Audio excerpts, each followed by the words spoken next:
Well, hey, welcome, hello, and welcome to episode 84 of the Megavision Show, the companion podcast to Megavision's magazine. Today is the 6th of June, 2021. 6th of the 6th, baby. And I'm your host, Graham Cookson. And joining me this week, he's halfway there. Living on a prayer, it's Martin Gulick. Hey, wave to the audience, normally Martin. Doesn't take this long. Nice to see you again.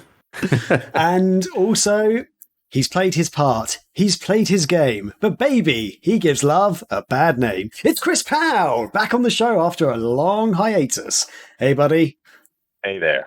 Excellent. So we are back once again live on Twitch. So keep us company and fire off any questions you have in the chat, and we'll get to them as we go through the show. And as always, we've got a great show for you tonight. We'll be answering some of your burning questions. We'll have our usual gaming and movie banter, and to celebrate Sega's 60th first birthday, we'll be showering you with some factoids and memories and such.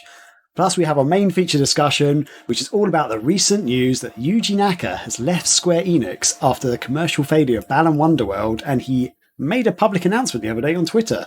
So, Womp womp. Strapping for the ride is this week's Megavision Show!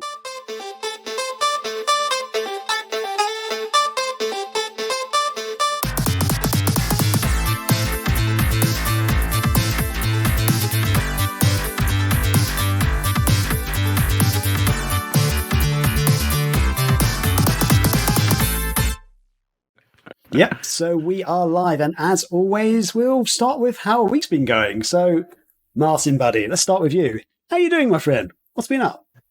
Well, it's been pretty good. Nothing crazy. At work, we got like our whole batch of interns every summer in June through August. We basically have 5 or so interns that help us out with extra content reviews and that kind of stuff. So we've been kind of like planning out events with them, and I'm going to be supervising some of their content and all that fun stuff. So that's kind of been taking a lot of my week. And then we also have a work camping trip this week, actually. That sounds fun. This upcoming weekend, we'll be going to the Indiana Dunes National Park. So they have a camping place there. It's right next to Lake Michigan. So I've been there actually in April. Really beautiful place. And we're going to be camping there for 2 days. Some people are going to visit just as day trippers because they have like babies and kids, and they probably don't want to be, camping with them because it doesn't sound fun. And yeah, so that's... You guys are tent camping? We are tent camping, yes. Me and my partner are tent camping, and there's some other people who will be tent camping as well. One of them got like a cabin because they prefer, cabin glamping. Is there a spot for RVs there? Yes. Oh. That's what you guys need to do. Your next step up. Get an RV. Get like a pop-up. There's no spot for an RV to like. I can't park an RV in Chicago. I don't also have an area to get. Pop-up camper is what would be good for something like you guys, where you are maybe low on space. A pop-up camper can fit inside like any garage. What does a pop-up camper look like? It looks like a small, when it's lower down, it just looks like a small trailer you're pulling behind you, and you can pull it with a car. They're not very heavy, but what they do is they have like a winch system, and they raise up. And there's some really nice ones out there too that actually have restrooms and stuff in it. So when you're at a campsite, you can do all your full connections. Dude, cool. I got you on the camping. If you want to glamp and style, I got you. I can hook you up. Well, you have a freaking RV, don't you? Don't you still have that RV? It's a travel trailer. It's not an actual RV. A true RV can drive itself. But that's true. Yeah. The travel trailer. It hooks up to my hitch on my truck. So if what you're describing is what we have in the UK, we call them caravans. Do you not call them caravans? Is that like a trailer that you pull? So yeah, it's basically a bit like an RV in that it's got all the stuff like a kitchen and bed and everything in there, but it doesn't have the driving component. So yeah, that's exactly what it is. Okay, yeah, we call them caravans over here. And I think here when we think of caravans, we think of like a horse and wagon from like 1863. That's why we don't call it caravans. Yeah. We have a 21st century term for that. Oh, These dear. Yanks are more evolved. You're speaking in like the King James. We like to keep it old school over here. That's cool. I didn't think about that. Maybe we'll look into that, because I remember I visited you. Well, I guess now it was like 2019. I don't think I went inside your RV thing, but I can show you guys. Jamie's currently using it as storage for her online clothing store. So it's just like boxes of clothes. But I thought she was doing candles. You'll get the idea. She's not doing candles, no. Or soaps. I thought it was soaps. She was making her own soaps for a minute. She wasn't doing that one thing, though, that's super annoying that people do, where they get on some sort of thing and it's like Thrive. It's a new business, and they just start sending out invites to all their friends on Facebook. That's the most pyramid annoying scheme. I hate it's. Man, I have some family members. I won't name them, but that they get involved in those things, and then they start messaging you and like won't leave you alone about it. So you're finally like, God, just okay, I'll do it, but then just leave me alone. It's like, all right, but you have to buy 10 boxes of these, and then you have to sell these to your friends too. Oh, God. And just let it keep going. Fun. But yeah, I know we were talking about camping, then we just devolved into pyramid schemes. But yeah, it's basically what my week has been. And then I also watched a couple shows. I don't know if you guys have HBO Max, but if you do, I would recommend watching Hacks, which is really well written. I think it's pretty hilarious. What's it about? It's basically it's like this. She's basically a retired. I guess she's not retired. She's in her twilight years as a comedian, and she works in Vegas. She's like in her 60s and 70s. She's a pretty well-known actress, but basically, like, she's having trouble trying to reignite her Vegas residency or whatever, and she needs new material. So there's like this much younger writer who helps her out, and there's like this whole story and relationship development. It's really good. I did like it's really well done. Jamie and I are looking for a new show, so that sounds. And definitely, we do have look HBO it Max. up. Definitely look it up. I would definitely, and then let me know what you think, because I think it could be right up your guys' alleys. And Cruella, we watched yesterday. I was surprised at how well I enjoyed it. I wasn't sure if I was going to be a fan, because I was like, well, how do you make a character likable who wants to skin dogs and make a coat out of them, you know? But yeah, they did a good job. I think they did a really good job with it. I thought the writing was great. I thought Emma Stone was perfect as Cruella de Vil, which I did not think was going to work either, but they did. I think a lot of times really nice. it's that I guess how do you say it? But it's just like that. It's kind of the same way they do in Wicked. Have you seen that Broadway show Wicked before? No. I don't know if you've seen videos of it, but it's I've heard of it. Yeah.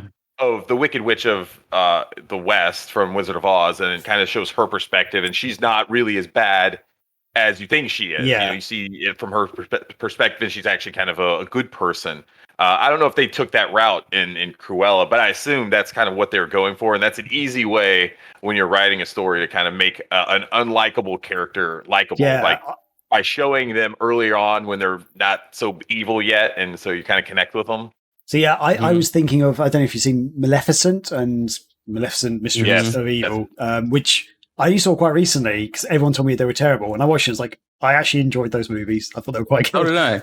Yeah. So did I. I wasn't sure if I liked the sequel either, but I thought they did a good job with the sequel. Yeah, too. I loved them both. Yeah. It's a similar vein, I guess, like those. I feel like they're trying to get like, here's the perspective of the villain kind of thing that they're going for recently, which is fine because I think so far they've done a good job with the movies that they've created. I would like to see a sequel from this movie for sure. And yeah, there were some people and names I did not put two and two together. Like, oh, you guys are from the original 101 Dalmatians, like the character, not the actor. Oh, okay. So like, I just forgot their names, I guess, but I'm sure it was obvious for people who've seen those movies. But I have never actually seen 101 Dalmatians, like the animated or the live action one. I've never seen them. Ever? No, I know about them. I know what they're about. I know who Cruella is, but literally never seen them. I know there's a dog called it's a good show. I mean, this is obviously much more sophisticated in terms of like acting and writing and whatnot. But I think they really knocked it out of the park. So if they can make another version like this and maintain it, I would be totally on board. Sweet. Brilliant. And then I also watched Kim's Convenience because I've been watching that too. And they're on their, I guess their 5th and final season. I guess they're canceling it after this, which is bullshit because it's a really good show. That's popped up on my Netflix a couple of times, and I added it to my list just the other day, thinking that could be a show I could watch. I think they've got 3 or 4 seasons on the UK Netflix. I was sad to hear they're cancelling it. Yeah, especially because it didn't look like it was going to be ending anytime soon. But okay, I guess Netflix or whoever owns it had other ideas. But God damn it, all the good shows are freaking ending. Not happy with this. Because what was they already announced that they're not going to do any more Jupiter? What is it? Jupiter's the one Netflix. Jupiter's Legacy. Heroes. Yeah, they already said that they're not doing any more Jupiter's Legacy, but they are doing more films than the one dude's universe, I guess. But just no more Jupiter's Legacy. But like that's just they just came out with that. Yeah, like I thought that was a brand new thing. It's like when they cancelled the Santa Clarita Diet. Don't know if you guys have ever seen that. I like that. Yeah, I did. I thought that was show too. I great show. I loved it. It was very unique, and I wasn't sure why they would cancel that either. Yeah, it's it's so funny, so different, and Drew Barrymore, man. Well, now she does her own show. Now she's probably trying to kick Ellen's ass with her daytime talk show. She did. I saw one episode of that, and she had Tom Green on, which was great because it was like the first time they had spoken since their divorce many years ago. Because I don't know if you guys remember, they were married for a while. Wow. And it was actually really amazing. It was just really cool to see because they just had a really special moment. They're both very kind to each other, and it seemed like they had a very amicable parting, and it wasn't messy, and it seemed like they had a good relationship, even after these so many years. But that was a really cool piece. And I guess Tom Green, going back to RVs, he converted this bus. He got this like not a bus but a van. He got it converted and added in all these like cool like RV type stuff, but he also put a sound studio. And he basically essentially made it into a mobile podcast studio where he takes it on the road and he goes all like way out into the deserts and doing all these cool videos. But along the way, he'll meet up with people, celebrities, other people, and do podcasts with them in his van. And he does all the editing right there. It's really neat. Dude, next cool E3, stuff. That's what we should do. We should go to yours, get in your caravan or whatever you call it, your RV thing. We'll drive down to E3 and we'll pick people up. To California. Yeah. What if we start now? And we do a real legit caravan with the horses. We actually walk it, and we walk there. We start now for next year. God. Maybe we'll get there with a horse and carriage. This is going to be a real life Oregon Trail. You died of sepsis, dysentery. Yeah, dysentery. Oh man, that's not going to be good. I had a disappointment. But that Drew Barrymore show thing, I genuinely hadn't heard of it until yesterday, and now you've mentioned it again. I didn't know it was a thing. I don't think it's on TV over here, basically. Wow. Crazy stuff. Love it. I think it's exclusive to the States for now, but yeah. I mean, she started the show when it was quarantine, when it was the pandemic at an all-time high. They're like, all right, let's do a show. And they just have, people on Skype cameras. But I think they're slowly opening it back up, as is a lot of things now. Yeah. I went to an arcade bar on Friday. That did not go well for me, anyway. I mixed way too many drinks. I think I was too overly excited for being in a bar in a while. But I was like, oh yeah, because one of his friends was at one of these bars that was right next to it, and they were giving us free gin shots, and I was mixing random gins. And there's this one with what the hell is it called? Not amethyst. Absinthe. Absinthe, thank you. Yeah, I had a drink with absinthe, and then we went to the sushi place, and we had all-you-can-eat sushi, and then we had sake, and then we went to that emporium that I mentioned. That was the last stop, and then I mixed 2 beers, some coffee liqueur drink, and so I basically have raw fish, rice, 6 different kinds of booze, and then I woke up the next day and I threw up, which was I'm not surprised. That sounds like a bad mix in your stomach. Oh my god. Yeah. I'm not much of a drinker anymore. I don't know. Well, I haven't been like that either. I think I just went way over the top. I feel like I was like, oh, well, it might as well. I know the feeling, though, because, man, once you get out and you feel like I've missed this so much, you're just being out and doing something that, you missed, going to a bar. Yeah. I can tell you can get a little wild. So yeah. But wait till I take you you to some of the bars out here, Martian. Oh yeah, I'm waiting. But I'll be a classy drinker. I'm not going to be a ratchet drinker. Yeah, Marston's coming in a couple of weeks for a visit. Yes. And so we got it all planned out. So it's pretty exciting. Yeah, I think Antichrist Scrub Wars in the chat's a bit shocked. What? Pow doesn't drink? I've seen you drink, my friend. I've seen you drink. I do drink. I'm just you get angry at balloons. Not those kind of days, though. Not those kind of days drinking. It's classier. The days of me getting kicked out of PAX East. After party. Chris got us kicked out for touching balloons too much. That bouncer was ridiculous. But that's a story for another show. About that these days on the Wii and stuff. Yeah, touching balloons. Oh, that was so funny. Anyway, Martin, where else have you been up to? Got any pickups? The main game that I was playing this week was Virtua Fighter 5 Ultimate Showdown. So I got the chance to finally play it. It must have been like Wednesday or something like that. I got a chance to sit down. I thought it's really smooth gameplay. I do think the audio, for some reason, is very... It felt like muffled in a sense, like the music and all that was good, but then like when they're talking, it sounded like it was compressed, and I don't know why they couldn't fix that when they upgraded the backgrounds, the game character models and all that. But it's really good, and honestly, not as hard as I thought it would be. I don't know why. Like I feel like there's this myth that people think Virtua Fighter 5 is super hard to learn, I guess, but I didn't feel like it was that difficult personally. It's a different setup for sure, because like in my brain normally I think like the blocking button is like L1 or R1 or whatever, but it's square. Okay.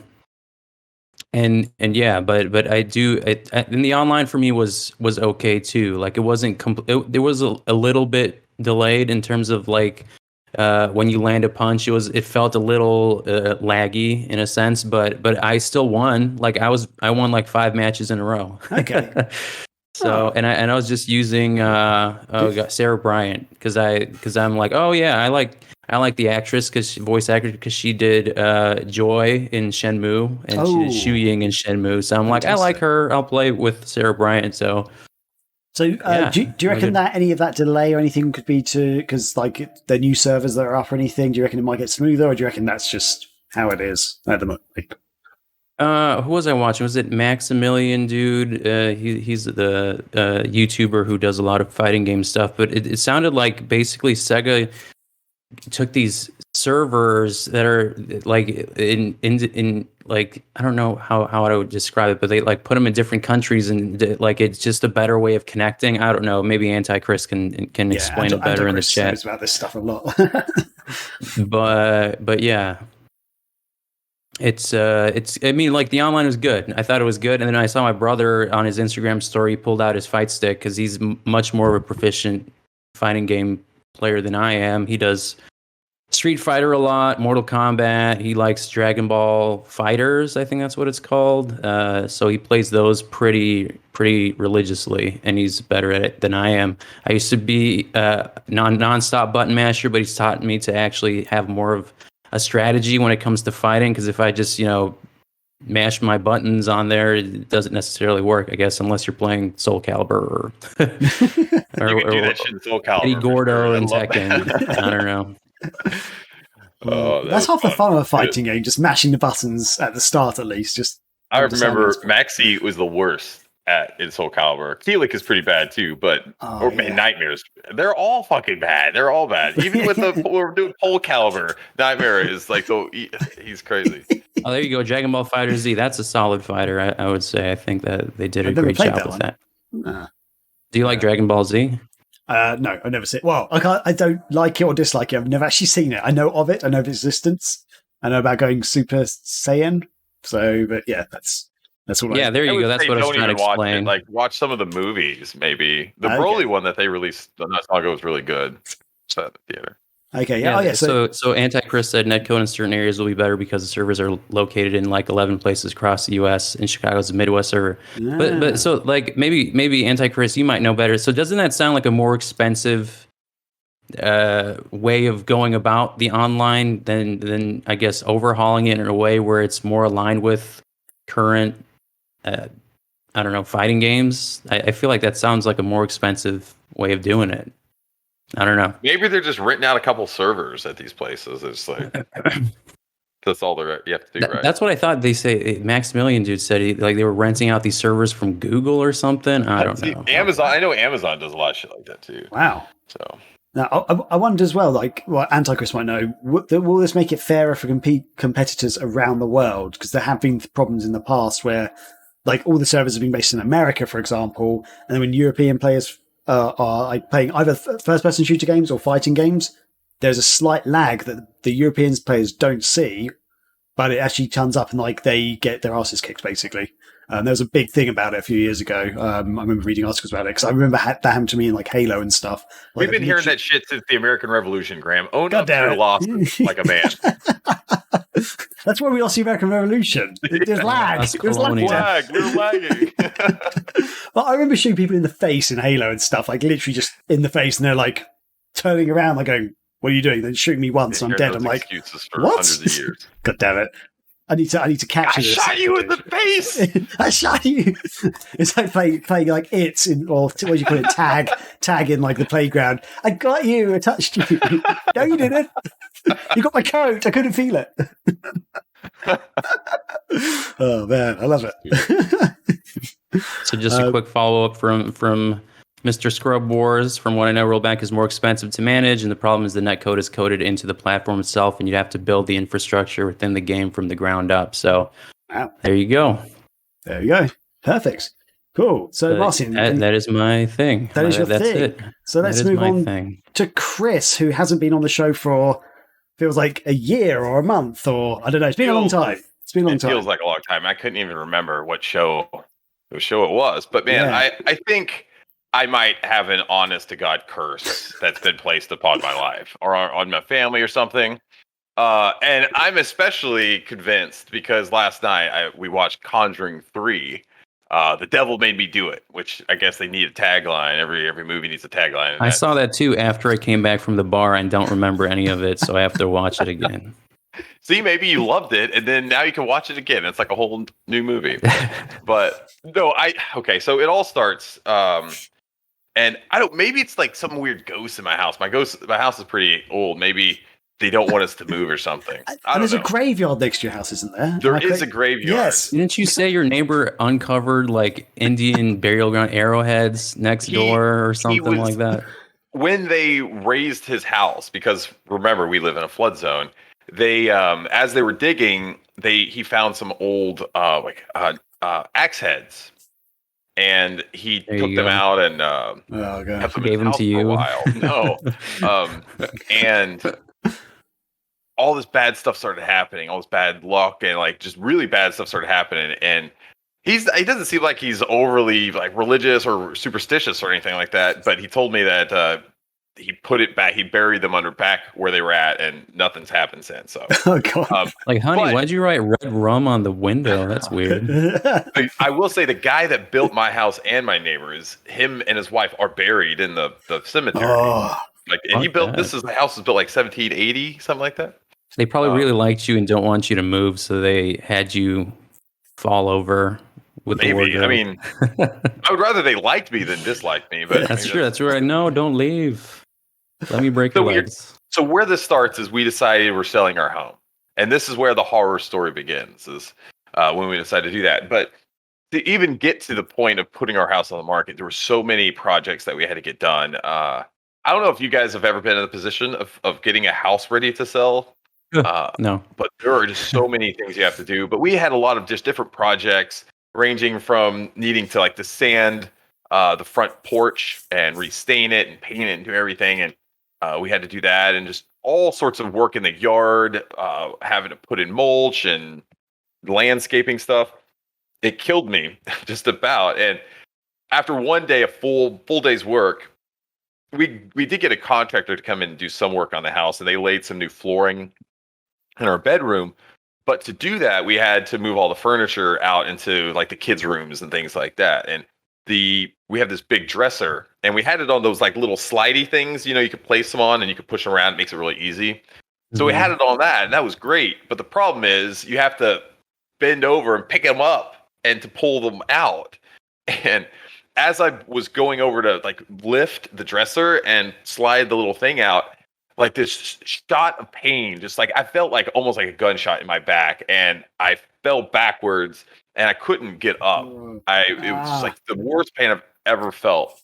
So you didn't pick it up yet. You were like in the middle of I picked it up. I was in the motion of picking it up, and it like happened. I just dropped and fell. Who was with you? Like was Elliot not pulling his weight? No one was help. Like Jamie was just standing off. It happened like right here where I'm at. And she was standing there because she didn't think it was anything big. I mean, I've done stuff like that a million times, and it's just. I think my back was just. I messed my back up earlier in the day or something. Anyway, I couldn't get up. She had to like physically grab me and kind of like lift me onto the bed, and I laid there for like 10 minutes thinking, like, how the hell? What am I going to do? I couldn't move.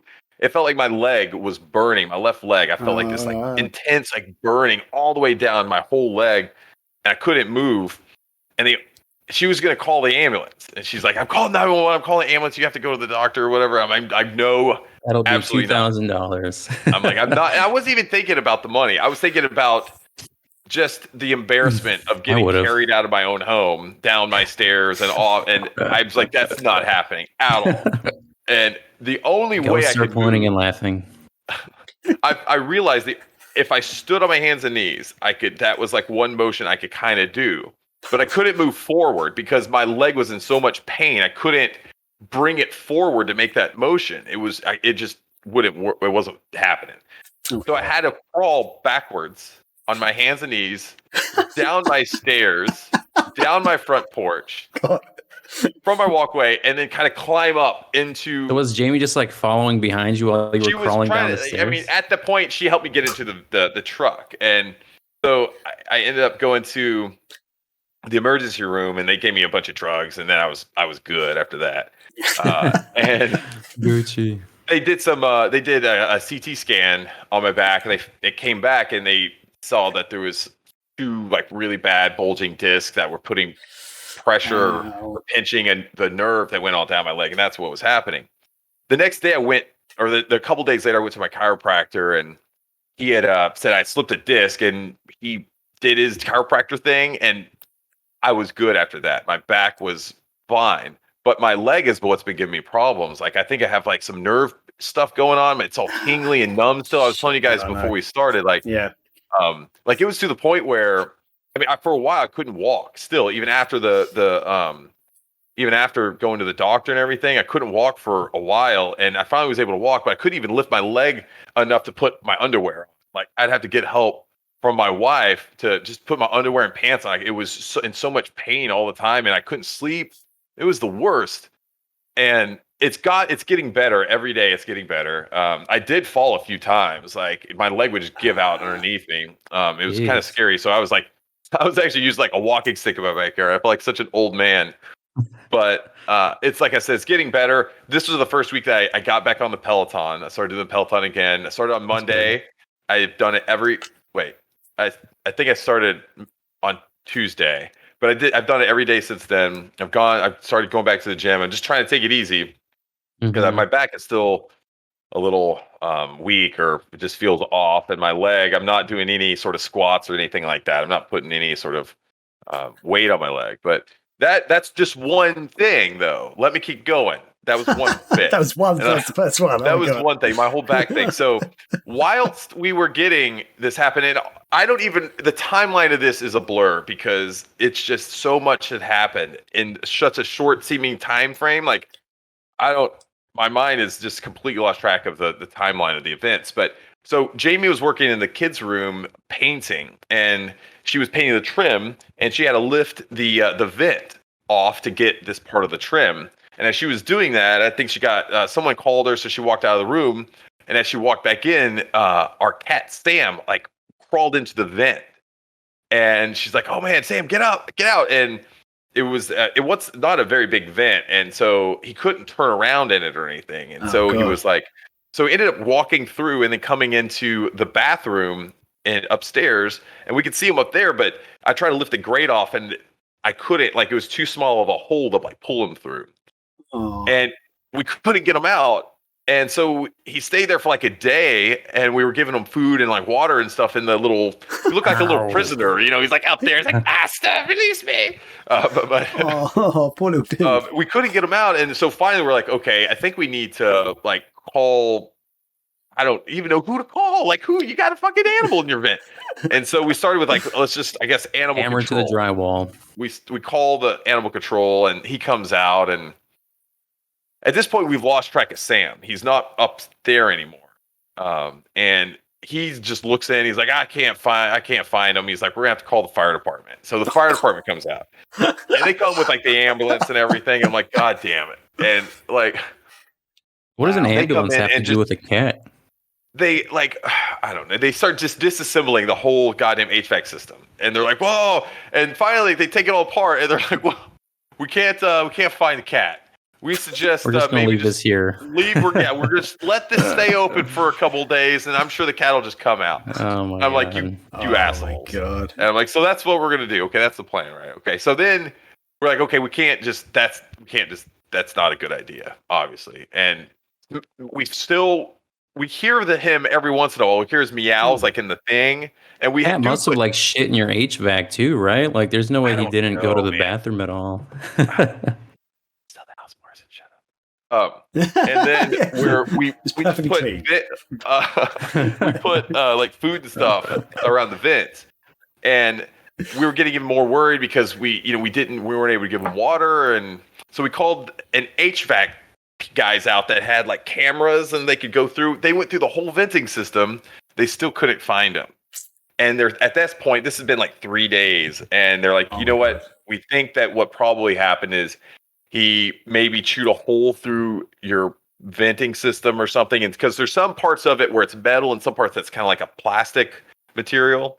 And they're like, he's probably in your walls and he's probably gonna die in there. And I'm like, I'm trying to sell this house, and like this house is literally supposed to go on the market in like 2 days at this point. And we had like 2 days. I'm like, a dead cat? What? Like, I can't do. I was freaking out. And so it was like later that night, we had given up, and I'm like, I don't know what to even do at this point. And then Odin goes into the back room, into the laundry room I think he's putting some clothes away, and then all of a sudden he screams, he's like, I hear Sam.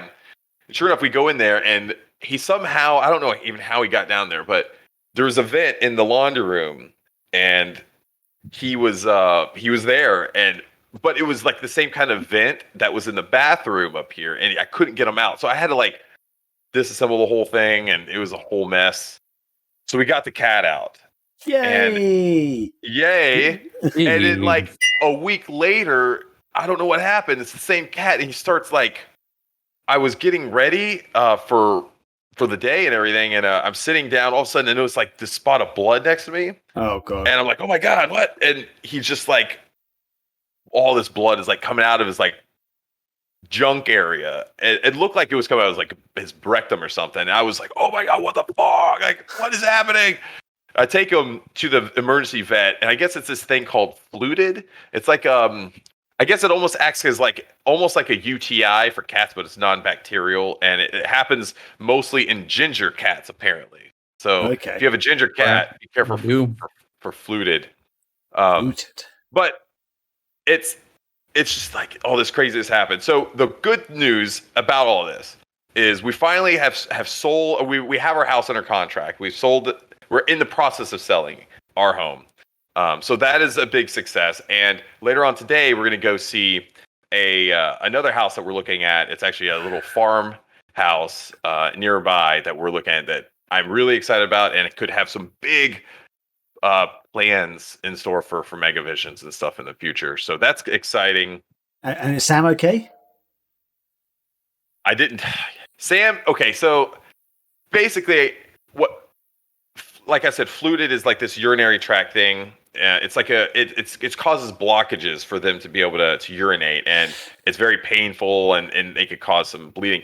Essentially, the doctor's like, he needs to drink more water, and you need to give him this medicine that actually kind of like works like an antidepressant for cats. And God. He's like, you'll notice he'll act like a whole new cat. Like it'll change his personality and make him more bolder and things. So if he gets kind of picked on by other cats, like he'll be more aggressive sometimes. And it's crazy. We have this like little dropper, and we have to put it in his mouth, and he hates it. But after that, like he goes downstairs and is around the dogs, and he's never ever goes downstairs. So I don't know. I don't know if he just sold me snake oil or what, but it seems to be working. Wow. It seems to be working. Because I remember when I went to your house, you got that massive dog Nana, and the cats just wouldn't come downstairs basically because Nana would just chase them off. But wow. And Max is actually the worst, the little dog. He'll chase them around, and but what's funny is that sometimes he'll get, because he'll go chase them, and Nana will come too. So he brings Nana with him, like when he starts barking, and that's what really scares the cats. But what's better is when he doesn't realize that Nana goes downstairs and he's left upstairs, and the cats corner him because they will fuck him up sometimes. And I'm like, Max, you get this coming to you, dude. Like this is on you. I'm not stepping in, and I'll have to eventually when they start like really hurt. I'm like, he's like a little asshole. So I'm like, man, cats, you get them. Like, but it's always the tiny dogs. He's a dick, man. But we did go see Conjuring 3 last night. This is one of those that released simultaneously on HBO Max and also in theaters. Okay. And Jamie and I are huge fans of the Conjuring series. We actually went with some friends of ours that they're big into the paranormal. They run their own paranormal research group in South Jersey for a number of years, and they know the Warren family, and so they are very knowledgeable about the stories and stuff. And I think a lot of it now it's so out there. A lot of the events, it's like this movie. Have you guys watched the Conjuring movies? Are you familiar with them? The story of Ed and Lorraine. I know they exist, but I don't know anything about them. It's essentially follows the story of these two. They were demonologists, and they helped people. Ed and Lorraine Warren. They were very. They run a lot of cases, and they did. I think they were associated in some part with the Amityville case as well. But they were also came under a lot of scrutiny in like the 70s and 80s on just them being hacks and just making it all up. And so there's even today, there's still a lot of controversy surrounding them. Some people still believe that they made a lot of it all up. But anyway, they started making these movies based on some of the stories and the accounts that they've had, and they're really, I think they're really good from just a storytelling and a filmmaking. The first two were some of the scariest movies, some of the scariest newer movies I had seen in a really long time. So going into this, we had a lot of expectations, and I guess they ended up getting a new director. And I will say that overall, I don't want to get into a lot of the details about it, but I was kind of underwhelmed. I didn't think it was as scary as the other ones, and it just didn't do it for me. I think though, Vera Farmiga, and I can't remember the guy that plays Ed Warren, but for the life of me, but he's in everything. He's a great actor. What I think they should do is take them two, because they're by far the most interesting aspect of all these movies, to include all the demons and all the other crap that they have. I think those actors are excellent, and I think they do a good job in these roles. They should do one of these like Paramount Plus shows or something like that, and just make it like almost like an X-Files style show, following them just doing like cases. And it does, in that way you could get away from all the stupid movie tropes and all the other bullshit things that you have to do to make a movie. And I think doing that would make it so much better. And you could kind of follow some of the stories that they did, or just maybe say it's based on these characters, and then you could do whatever you want with them at that point. But I do think, Graham, if you're in the mood for a scary movie that borders on some sort of the realism, if you believe in religion at all, the original Conjuring movie is really scary, and I might give it a try.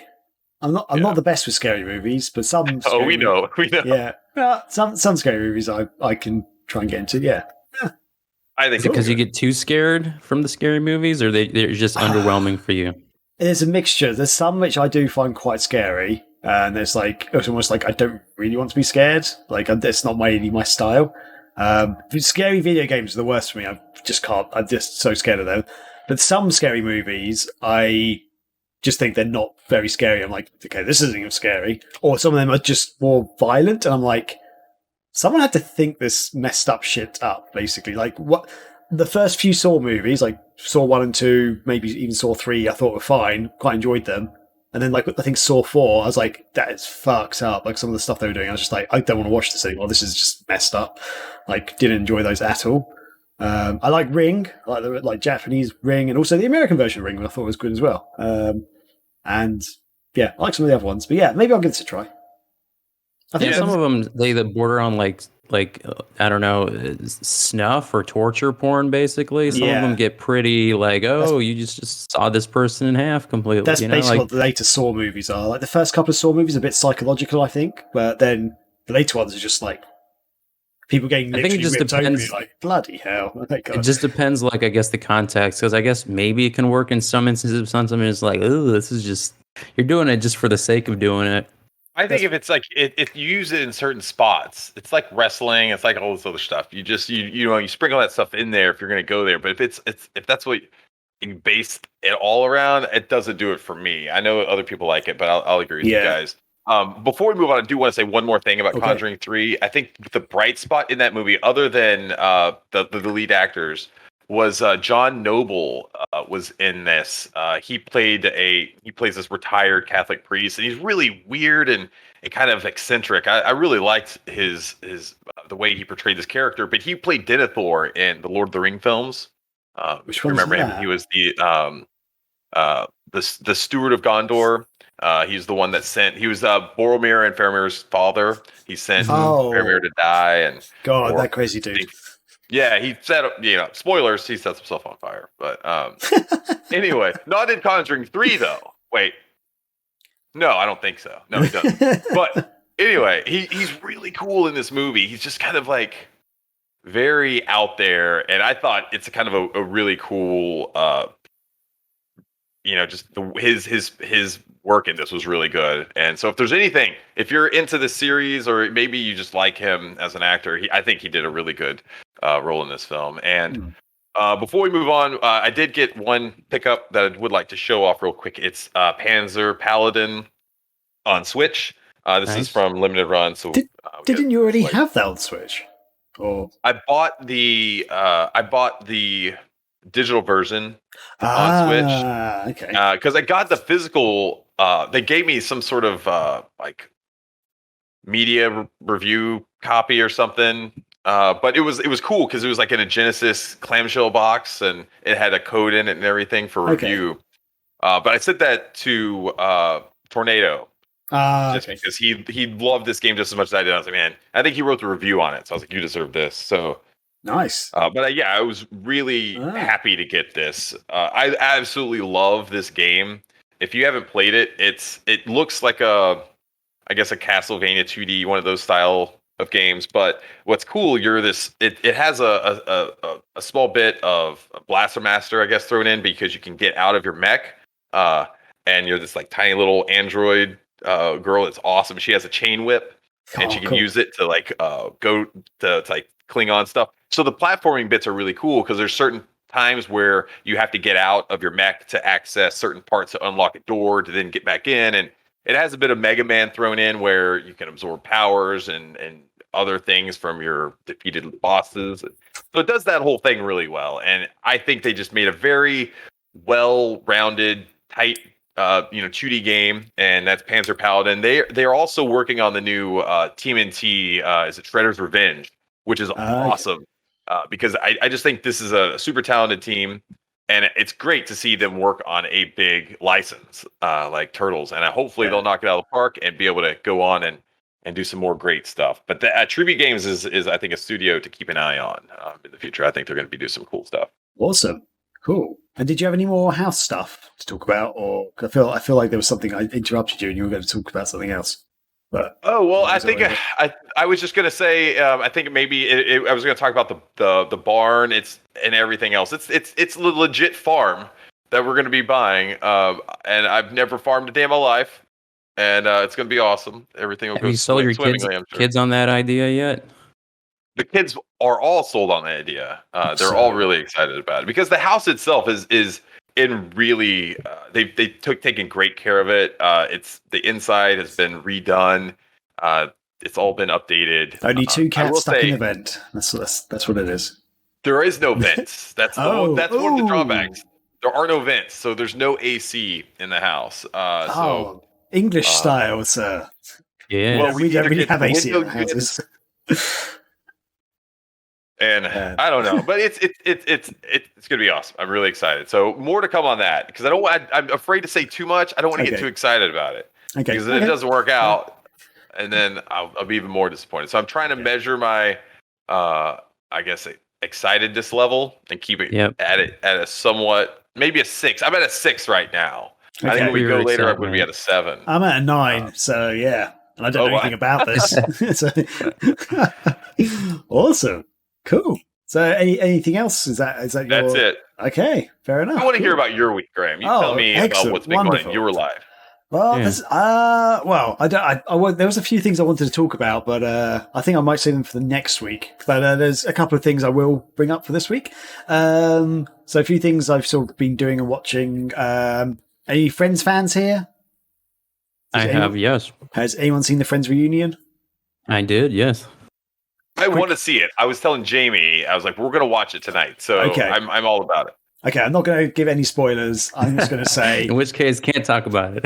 I enjoyed it. That's all I'm going to say. I enjoyed it. I'll say this, Graham. I don't mind. I'm not a huge Friends fan. Jamie is a huge... She's seen them all. I never was, so I don't mind if you say spoilers. It's not going to bother me. Well, maybe it'll bother other people, though. I don't think I need to talk about spoilers. I'm just going to say I enjoyed it. I know some people have sort of said that, what was that? I just thought it was very good. I liked the whole thing. I do feel, though, there could have been like a Zack Snyder or, Peter Jackson extended cut of this, because I could have watched that for like 4 or 5 hours, personally. I don't know about you, Martin. Does it do that thing where it's just a ton of cameos and funny bits from old episodes? Because I'm fine with that kind of stuff for these things. Yeah. They do talk about old episodes. I think they might show a couple of clips. Can't remember now. And they have a couple of people coming on from old episodes, like cameo appearances, like really short though. Like they're literally on the screen for like 5-10 seconds, going, "Hi, I'm here.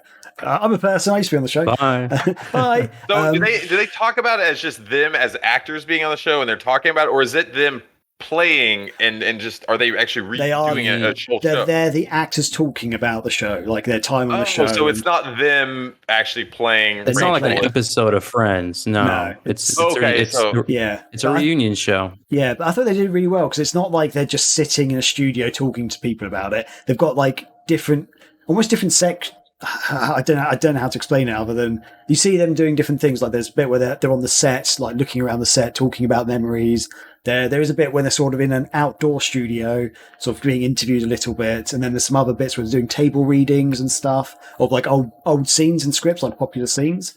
And it's just kind of interesting to see them doing the acting like now and stuff. And I really enjoyed it. I feel like there could be more. I feel like there's a lot they edited out as well that I want to see more of it. So yeah, I could have watched it. I genuinely could have kept going for like at least another hour, maybe 2 hours, like watching that. You got me thinking, Graham, about what our reunion show is going to be like in like 20 or 30 years from now. Man, we're going to be talking about cats and events. I just know I'm going to have to go on a diet. I know that. Oh yeah, definitely. Martin, very quickly, what did you think of it?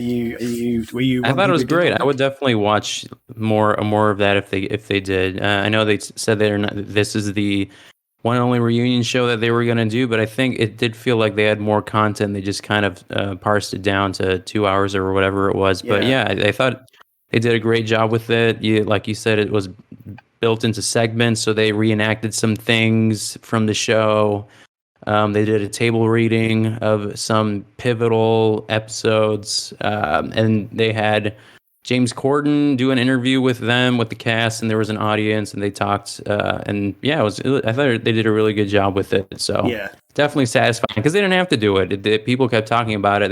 They could have just ended it and not do anything, but I thought that was nice of them to at least do something like this. So.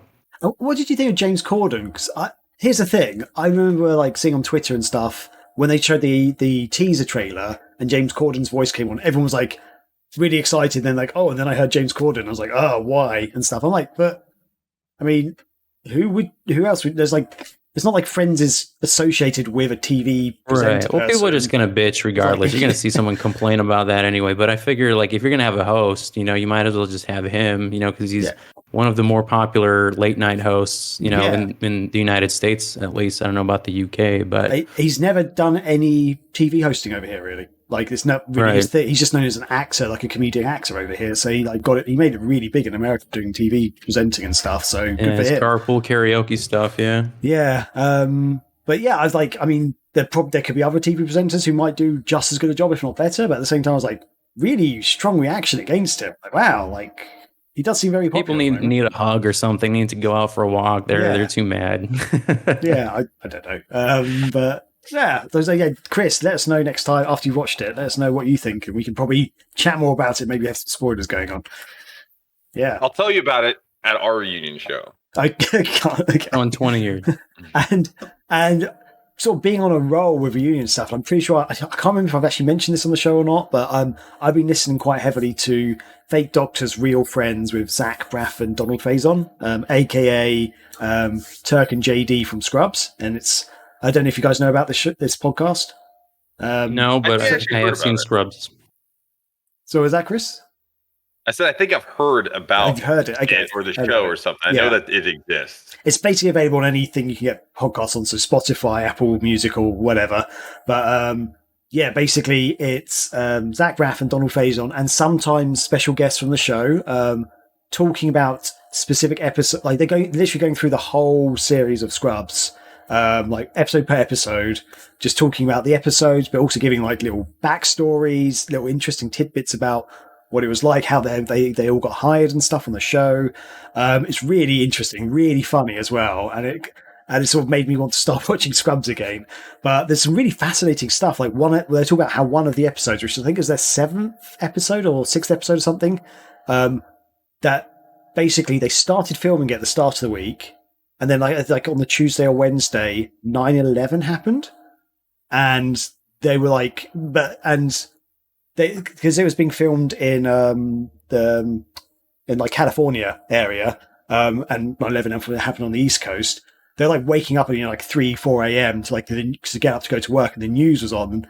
And Zach was like, this is Zach's very first acting gig. He'd never really done proper acting before. This is his first gig, and he's like, so he's got a new job, and he's like, he's like, and he says, my initial reaction was like, oh my god, this is the worst thing ever. What the fuck? Oh my god, what's going on in the world? And then his suddenly next reaction was like, do I go to work today? Like, he's like, I've got a new job. Would it be, if I don't turn up, what do I get fired? So he went to the studio, and apparently like no one was there. There's like a couple of other people there, and he just sat in his trailer. They all sat in his trailer watching TV. Like they're just like watching TV, like, and then they got like a call guy saying, yeah, we're not shooting today. Go home. And they said that like, so they had a few days off filming, but they had to pick it up again. They had to start filming. You know, life has to sort of carry on. And they said they all noticed in the second half of the episode that they were all really low energy. Like they were like, they're saying how like their jokes all their characters seemed off. Because, but they sort of knew it. They're like, we're not sure if the audience would notice this, but we felt it. We could remember all the things that we were doing. But yeah, it's like fascinating little things like that, little side stories and stuff, and like how, like I'm finding it fascinating. I think it's really good because I love Scrubs back in the day. It's called Fake Doctors, Real Friends with Zach and Donald. Yeah. I wish there's more actors that would do stuff like this, because I would love to see something similar to that on Jericho. I don't know if you remember the show that came out. It only lasts like 2.5 seasons or something like that, or maybe 2. Because I think the writer's strike happened. It kind of just went off the edge, basically, when the writer's strike happened. Well, they got canceled, and then the fans brought it back. It would have. Okay. They did that whole campaign, which is really cool to bring it back, and they've kind of finished it up. But it seemed like there was so much that was left untold in that story. And if you guys never heard or watched Jericho, is basically these nuclear bombs went off all over, and EMPs went off all over the United States, and it follows this one small town in Jericho, Colorado, and Steve Ulrich is the lead actor in that, and it's really good. It's really good. I enjoyed it. In my head, the town's unaffected, isn't it? Like they just suddenly realize they've got no contact with the outside world or something. Like suddenly everything's gone down. Because the nuclear strikes happen in all the major cities, so Denver was like the closest one to them, and they could see it all happened, and the EMP shut down like electricity nationwide. So you're right. I think there was some fallout that happened, and they had to like get undercover for a couple days, and that's how they explain that. But right. They were relative. You're right. There was no damage from like any of the bombs to the like infrastructure and stuff. So they were able to continue surviving. But it was essentially a show about a small community just having to survive. Like literally just having everything shut off, and how do you survive and what you do, and it goes through all those things. And I thought it was a really interesting, unique show. And going back to what you said originally, I think it would be a perfect thing for someone. I don't know who would be on the show. Maybe some of the directors, Skeet Ulrich. I don't know who would want to be involved in something like that. But could be cool. I would absolutely love for something like that to happen. Oh yeah, that'd be cool. Yeah. Just one other funny story from Fate Doctor's Real Friends was Zack was explaining how, like, in one of the very first episodes, he has to kiss. I don't know if you know the character Jordan, who plays Dr. Cox's ex-wife, and she's like a bit of a psycho bitch, kind of like. She's very funny. She's brilliant character. But that is actually in real life the show creator's wife. And he's like, this is the weirdest. He said it's like one of the first jobs. It was the weirdest thing. Basically, I had to do the scene where I'm kissing my boss's wife in front of my boss for money. It's just like the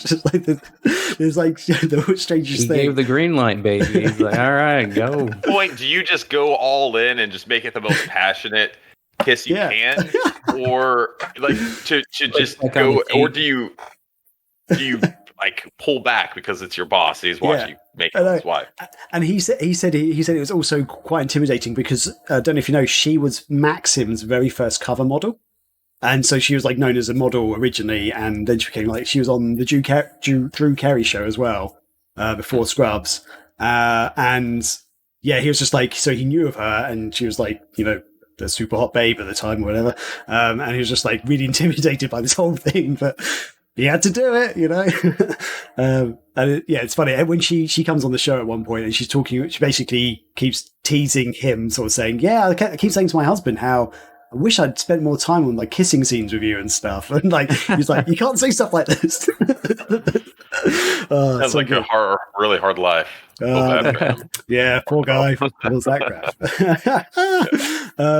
He seems like a cool guy, though.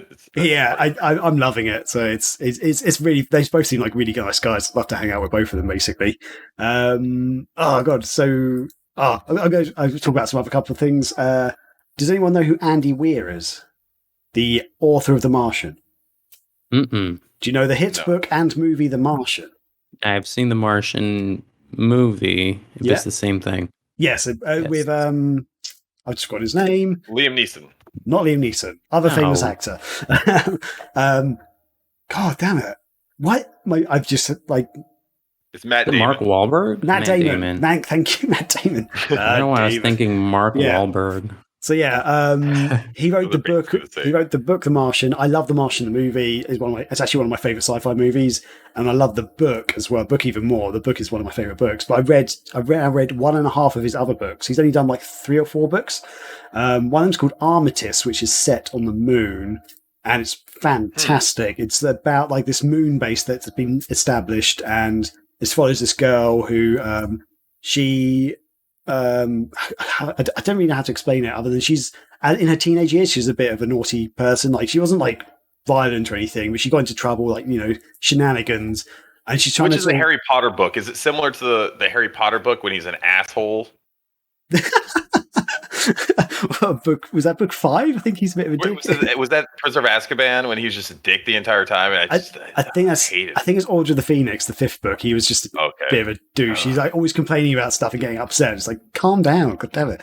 Who was complaining in Order of the Phoenix? Harry's like he went full emo in that one. Yeah, he did.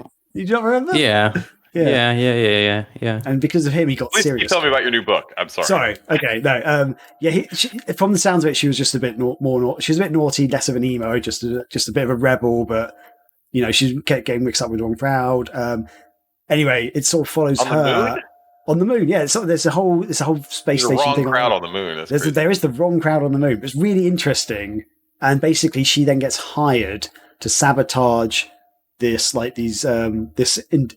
industrial like mining corporation on the moon. She's going to get paid like 1 million credits to do this, and then it's all about her working out how to do it. But those more stuff goes wrong, and it's fantastic. I love it. It's it's a really entertaining book. It's very funny as well. That's the thing, but it's also it's got a lot of science in it, which is all basically accurate because the author is actually a scientific engineer, and he like knows all about space stuff and everything like that. And he knows his shit.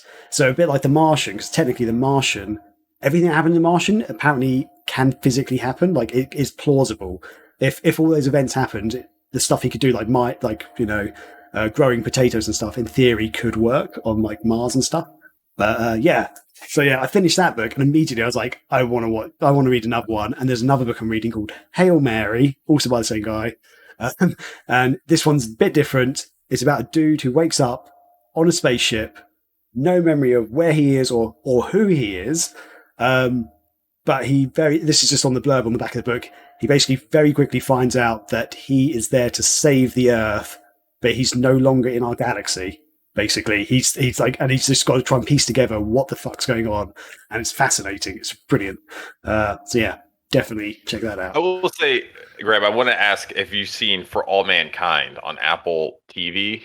I don't have Apple TV, and I've never heard of that. So you could watch the first few episodes for free. Okay. So if you just install it on your Chrome or whatever, you watch it. But it does a lot of like alternate, like future fiction, where it's essentially begins during the space race between the United States and the Soviet Union. And kind of the twist is like, what would have happened if the Soviet Union actually landed on the moon before the United States? So the space race continues to keep going, and they end up putting like moon bases and stuff on there. It's wild as shit. Okay.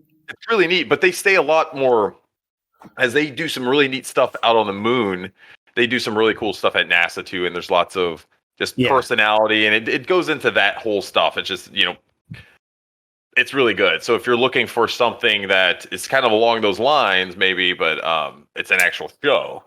Okay. Let's see if I can do that. Yeah, that's cool. I don't know how the science is behind all this stuff, but it's actually done really, really well, and there's some really good actors involved. So cool. Okay. One other thing, I'm actually going to share my screen because I'm going to have a little trailer going on in the background, which is going to be muted. I watched. This is the trailer for Army of the Dead. Have you guys either seen or heard of this at all? I floated the idea of playing it this week, but I did not click play on Netflix. But I do plan on potentially watching it. Just in the background, I'm going to have this playing. So these shouldn't have any spoilers. This is a trailer, so it's like what you'd see if you went to Netflix. Basically, what pops up. But basically, if you don't know about this, it's a Netflix movie called Army of the Dead. It stars Dave Bautista from Guardians of the Galaxy. He plays Drax. One other actor I recognised was Theo Rossi, who plays Shades in Luke Cage, also on Netflix. But all the other actors, I kind of recognise them, but I don't know who they are. So it's a zombie movie, basically about a zombie kind of mini apocalypse that's happened in Las Vegas, and Las Vegas is now a boarded off city. And it's about this team of like sort of mercenaries who are sent in there for a reason. But there's a bit of a twist in that the zombies aren't like normal sort of like Walking Dead style zombies, like whoa. They've actually kind of got their own little civilization going on, and they're actually kind of intelligent.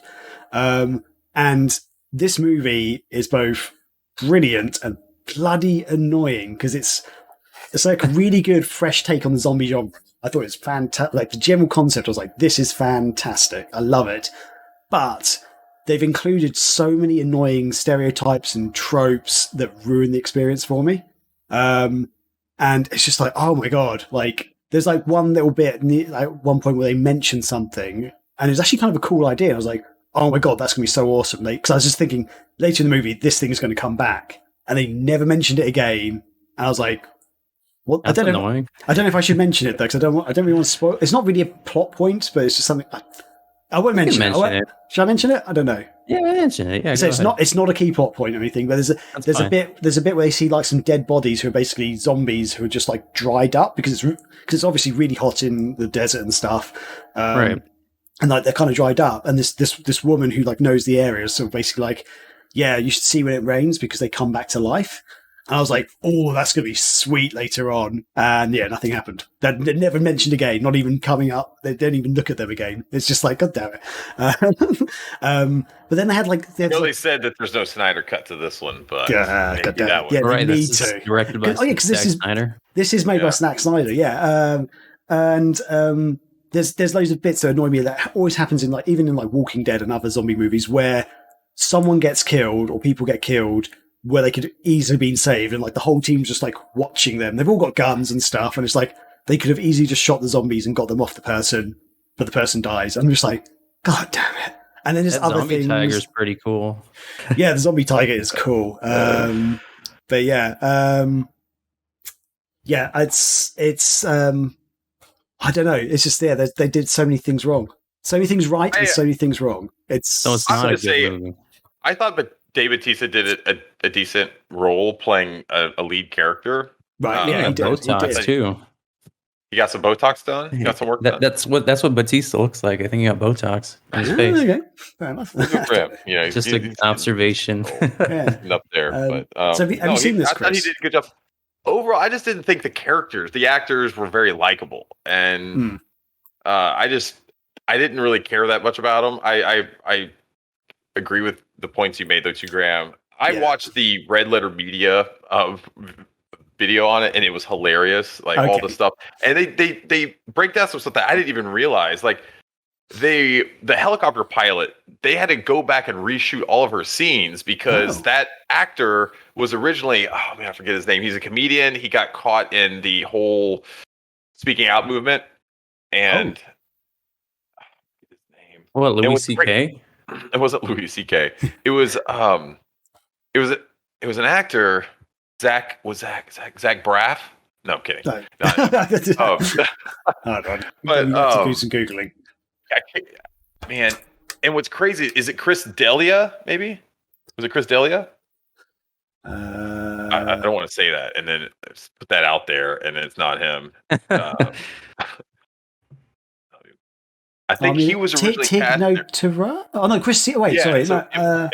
I'm right. Tig is the actress who played the helicopter pilot. Chris D'Elia, Facing Consequences or something. This just came up on like a Google search I just did. So he got sexual harassment allegations. Yeah, okay. So at some point during this, and I don't even remember it happening because I wasn't really paying attention to the production of this movie at all. He was replaced at some point, and they had to go back and reshoot all of those scenes with that character, but they used the new actress, and they had to reshoot all in a green screen. So if you go back and watch it now, you can tell, but I think they do a pretty good job of integrating everything together. Yeah. And I didn't notice it at all, and so I watched the whole movie. I didn't notice it, but then when you go back and watch it again, you can kind of see some parts. Red Letter Media do a good job of breaking some of that stuff down, and they're funny anyway. But it was a fun movie, I guess. It was a summer. It's fun. Okay, here's the thing. It's fun. There's some good comedy moments. It's a good if you want to mind this zombie action movie, watch it. I'm not going to say don't watch it, 'cause I actually did enjoy it. But I thought it could have been like a 10 or 11 basically, but it ended up being like a 7, I'd say, roughly, or 6 or 7. So worth a watch. It's on Netflix. If you've got subscribing to Netflix already, watch it. You're not going to pay anything. But yeah, it's man. Yeah, I was thinking this could have been so much better, and just so many movie tropes they just kept doing, and it's just like, God damn it, you just ruined it. So they are going to be doing, I think there's a sequel in the works. It's going to be an anime or something, and they're doing a prequel movie that's going to be directed by the actor who played the locksmithy, the safe guy. The German guy. The German guy, yes. He was brilliant. I love him. Yeah, so he was good. Yeah, and that's the thing. The characters. I don't know about basing the whole movie around them. Okay, but that could be fun. I actually liked. Okay, I was about to say I like all the characters. I didn't like all the characters. There were a handful of characters I did genuinely like. I thought they were actually quite cool. But yeah, there's some of them were a bit just generic and and there's also a couple of bits which made no sense. Like I'm not going to explain it because I don't want to ruin the plot. But there's a bit where some people said that they're going to do something, and they're suddenly in a completely different place, which was like technically miles away. Like, I have to talk to Chris offline on this one, but I was just like, how did they get there? Because that was really far away, really dangerous to get to. But they're in this spot. And I was just like, this makes no sense now. Okay, anyway. But yeah, so that is, that's the movie I watched. I'm going to say watch it if you're into that sort of thing. But yeah, I was interested to hear other people's opinions, to be honest, because yeah, it's torn. I'm torn as to if I enjoyed myself enough or whatever. But yeah, I think I'll watch it. Maybe I'll watch it. Yeah, please watch it. Please have a watch. So a couple of other bits. Very, very quickly, I'll go through these. Some fun little pickups I got for myself. So I picked up a Stream Deck. So I've actually got it working, and that's what I've been using today to go through all our animation stuff, like the intro and stuff. So if I want to, I can play the intro right now. I don't turn it off again. Don't worry. It's okay. I just pressed it on. I see it. Yeah, there you go. So yeah, it's a bit of fun. Well, it's actually very handy. It's actually made it a lot easier for me to click on the intro and stuff. Otherwise, it's very fiddly with using my mouse to do all that stuff. So I'm very happy with it so far. Check it out. This is the standard size one. You can get a smaller one, which I think's only got like 6 buttons or something, and then you get a big one which has got 32 buttons. But you can set it up so that you can have folders and stuff. So you can open a folder with different buttons in. If there's not enough space on here, it's all completely 100% customizable. You can even put your own like graphics on there as well, which is really cool. Awesome. So yeah, I'm actually very impressed with it. It just works basically. Another thing I've gone and done, which we spoke about, and it's this show that made me do this as well. Have you guys heard of a Piepacker? Mm-hmm. Which sounds a bit dodgy, actually. I've just said that. You're muted, Chris. Oh, Chris, did you say something? An immature joke. I was thinking out loud. I didn't say anything. You're just thinking out loud. Okay. Yeah. So I'm just sharing the screen with the Piepacker website on it. Basically, what it is, it allows you. It's like a little device that essentially allows you to play games legally online with people around the world. So I can play a co-op game with Chris and Martin, like from my house, but it's but for games old retro games that don't have online co-op, basically. If that makes sense.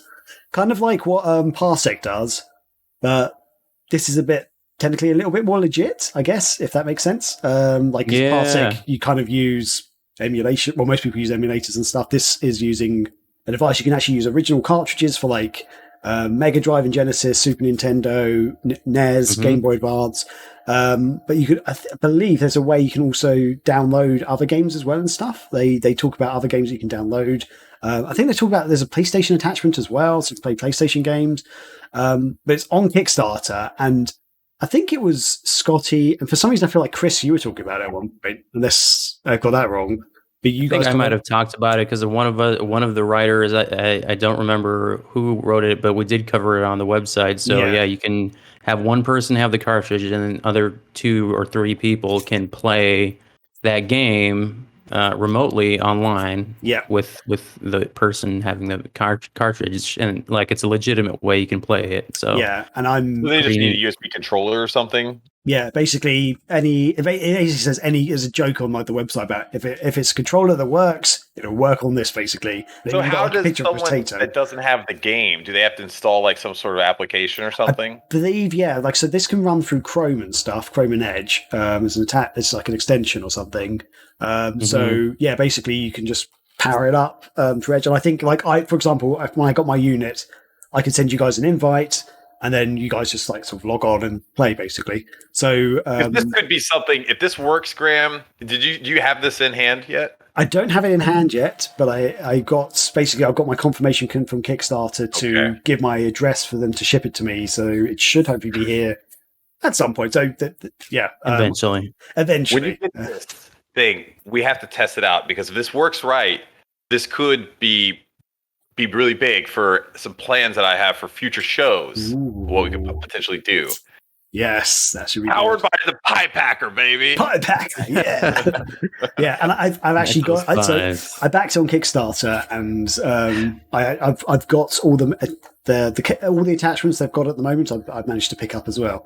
So, yeah, I'm looking forward to this. I'm quite interested in this. I love that you throw your money at some crazy shit like this, Graham. Yeah. It might be one of my favorite traits about you. I love it. Yeah. Oh dear.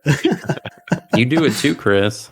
Oh, I do it all the time. I know. Yeah. So I think that's why I've gravitated towards Graham. I just like to watch Birds of a feather. Stupid purchases. I'll do the same. Unlimited save slots, HD graphics, rewind power, early access. So yeah, although I've got a weird problem with so apparently I should be able to access it now because I'm a Kickstarter backer, but I've got a weird problem. I can't seem to log in, so I need to find out what's going on with that. So I tried it earlier and it wasn't letting me. You're a Kickstarter packer, is what you are. I'm a Kickstarter packer. That's what it is. Yeah. So yeah, that's one of the cool things I got. And just a very quick shout out to KC from Radio SEGA, because a few weeks ago I was on the Sega Lounge's 7th anniversary Sega quiz that they did, and Casey was the host. It was a very funny quiz. We spoke about it a couple of weeks back, but he sent me these Sonic the Hedgehog 30th anniversary pin badge things, which is really nice. Thanks, buddy. Really cool. Really nice of him. He basically sent one to all the people who went on the show. So yeah, thanks, man. Very much appreciated. Yeah, you are. Do it. We. This is a collective. We're in this together. Gotta send out some swag. Sending out some gifts and stuff. Yeah, I think we should. But yeah, no, that's awesome. Thanks a lot. But annoyingly, I did have the link up earlier, and I don't have it here right now because I was going to send the link in the chat so people can go and check out the show. But yeah, RadioSega.net is where they're still on there. Yeah. Right? For the specific episode. Oh god, sorry, 1 second. I can do this. I was supposed to be on that show with you, but I think that might have been the time when I hurt my back or something. And yeah, for some reason you couldn't join in the end. I was because I was in that place for a while. So I'm actually hate you. I'm dropping it in the Discord chat. So Discord, check that out. That episode is a very fun Sega quiz. We were a team based, different Sega sites basically there, like Dreamcast Junkyard, Shemu Dojo, the Sega Guys podcast. They were there as well. It's a very funny quiz. So big props to Casey for organising that and everything. It's awesome. So yeah. Anyway, that's it for my week basically. Sorry, I went on probably longer than I anticipated, but yeah. So with that, do we need a break or are we happy to plow through? What are we thinking? I'm fine with keeping on pie packing if you want to. Let's keep going. Yeah, we can keep packing this pie. I might go grab a coffee while we're talking, but yeah. Oh, okay. Can you take us with you? What, get a coffee? The coffee I'll take no sugar. To the kitchen? Line, please. Yeah, sure. Okay, I guess it's been... Martin, you're relieved. You can walk away and go and get a coffee. But we will move on to our mini feature discussion, which is all about Sega turning 61. So it's been a couple of crazy years because if you don't know, Sega turned 60 last year, which wasn't as big an event as it might have been because of the whole COVID thing. Sega did celebrate online and make some announcements and stuff, which was awesome. But now we've kind of all got used to sort of lockdown lifestyle. Sega made a bit of a splash with this one, talking more about it. So Sega has turned 61 this year, and they put out a lovely tweet, actually. Let's bring up the screen again. There we go. Let's do it. I like the visuals, Graham. Thanks, buddy. Thanks. So, so Sega's put out a big tweet basically saying it was founded 61 years ago on June 3rd, 1960. This is all translated in Twitter, by the way. They put it in Japanese originally. So forgive any dodgy translations. But yeah, June 3rd, Sega's 61st birthday. So this was a few days ago now. 3 days ago, in fact, at the time of recording. Yeah.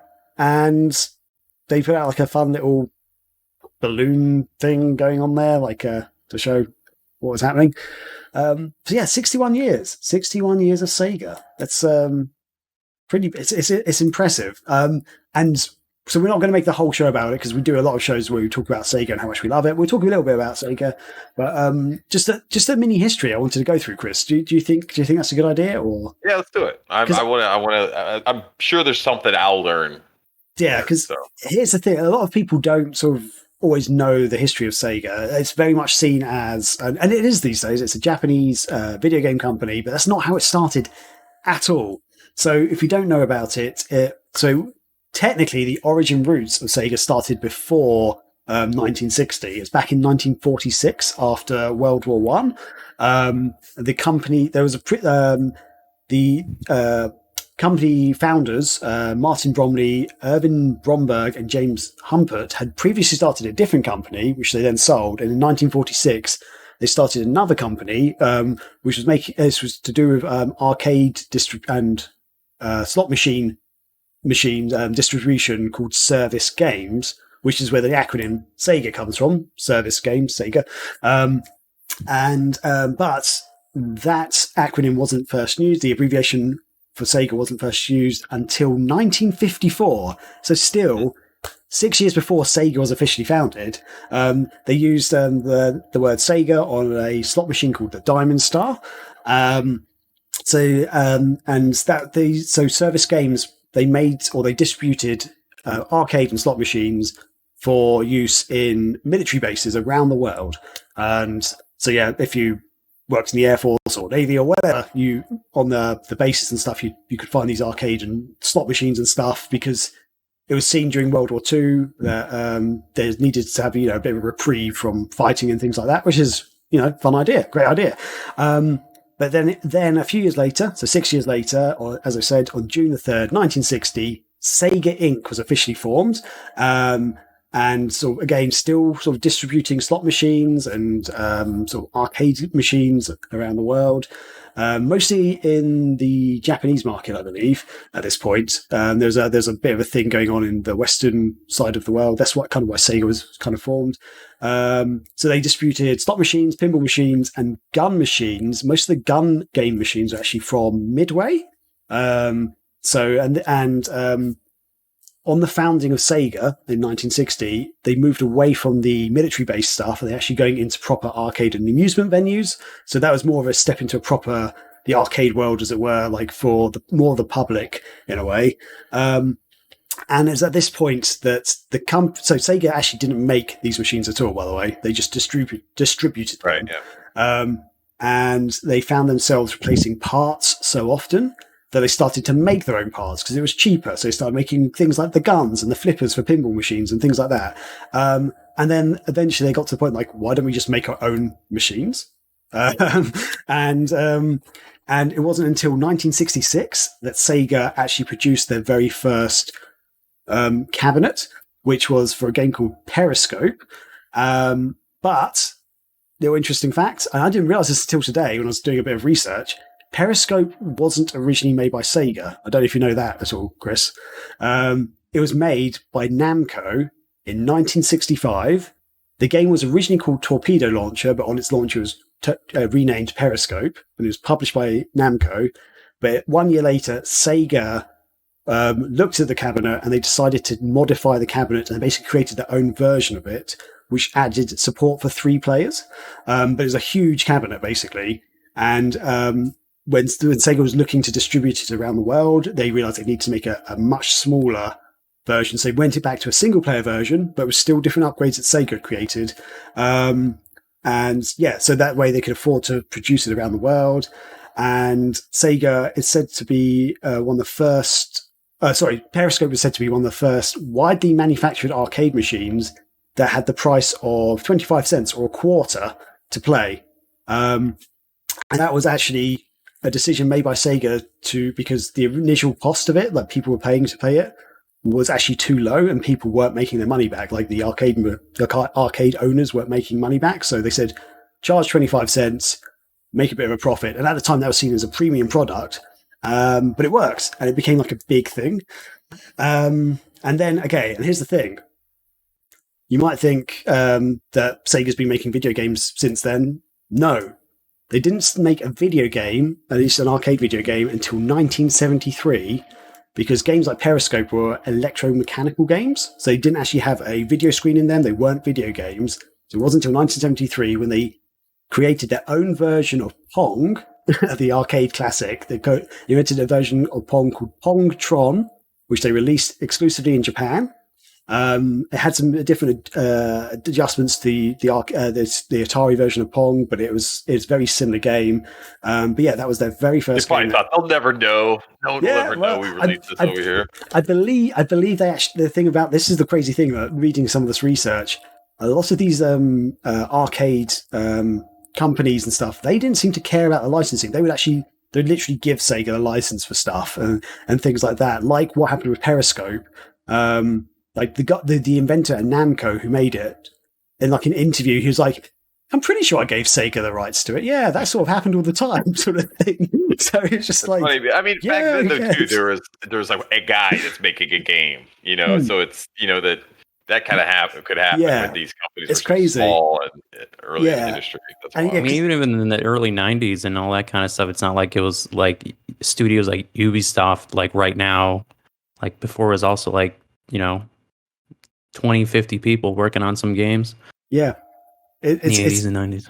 It's crazy, yeah. But it's also funny because, back then as well, this has come up a few times about Sega, it's not the company who actually owns the game and stuff, it's actually the person within the company who made that game.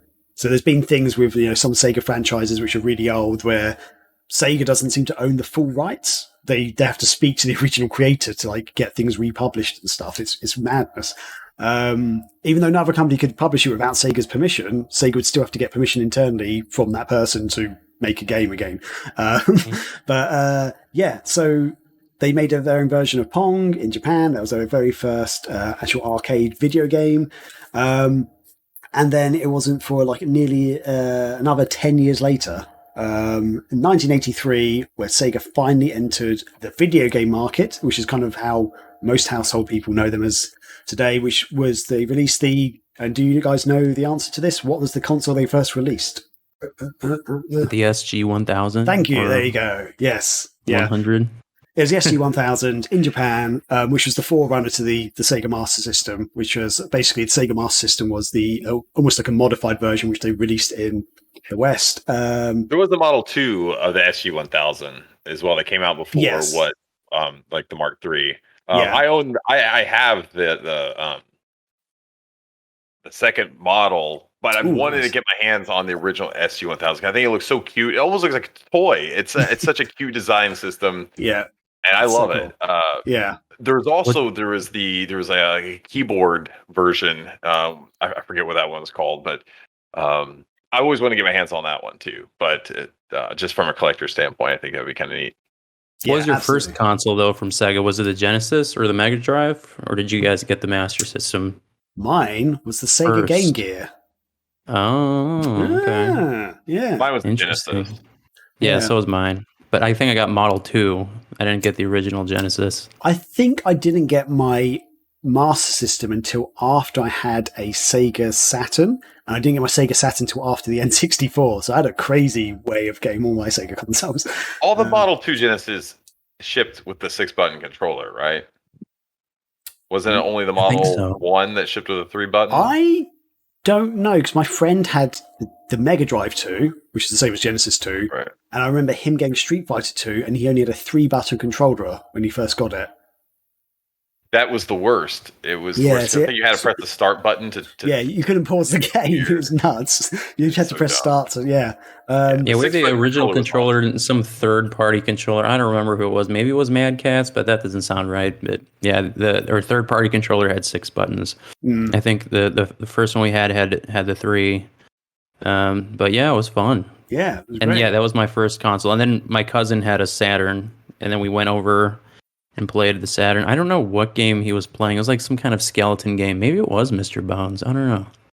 But yeah, I remember playing that pretty vividly. Okay, nice. And just the final thing in my little mini history lesson there is that I'm not going to go into all their details, but basically, if you don't know, Sega was known for making home video games and consoles up until 2001. when they had to cease production of the Sega Dreamcast and they became a third-party software developer. And that's how they're known as now, basically.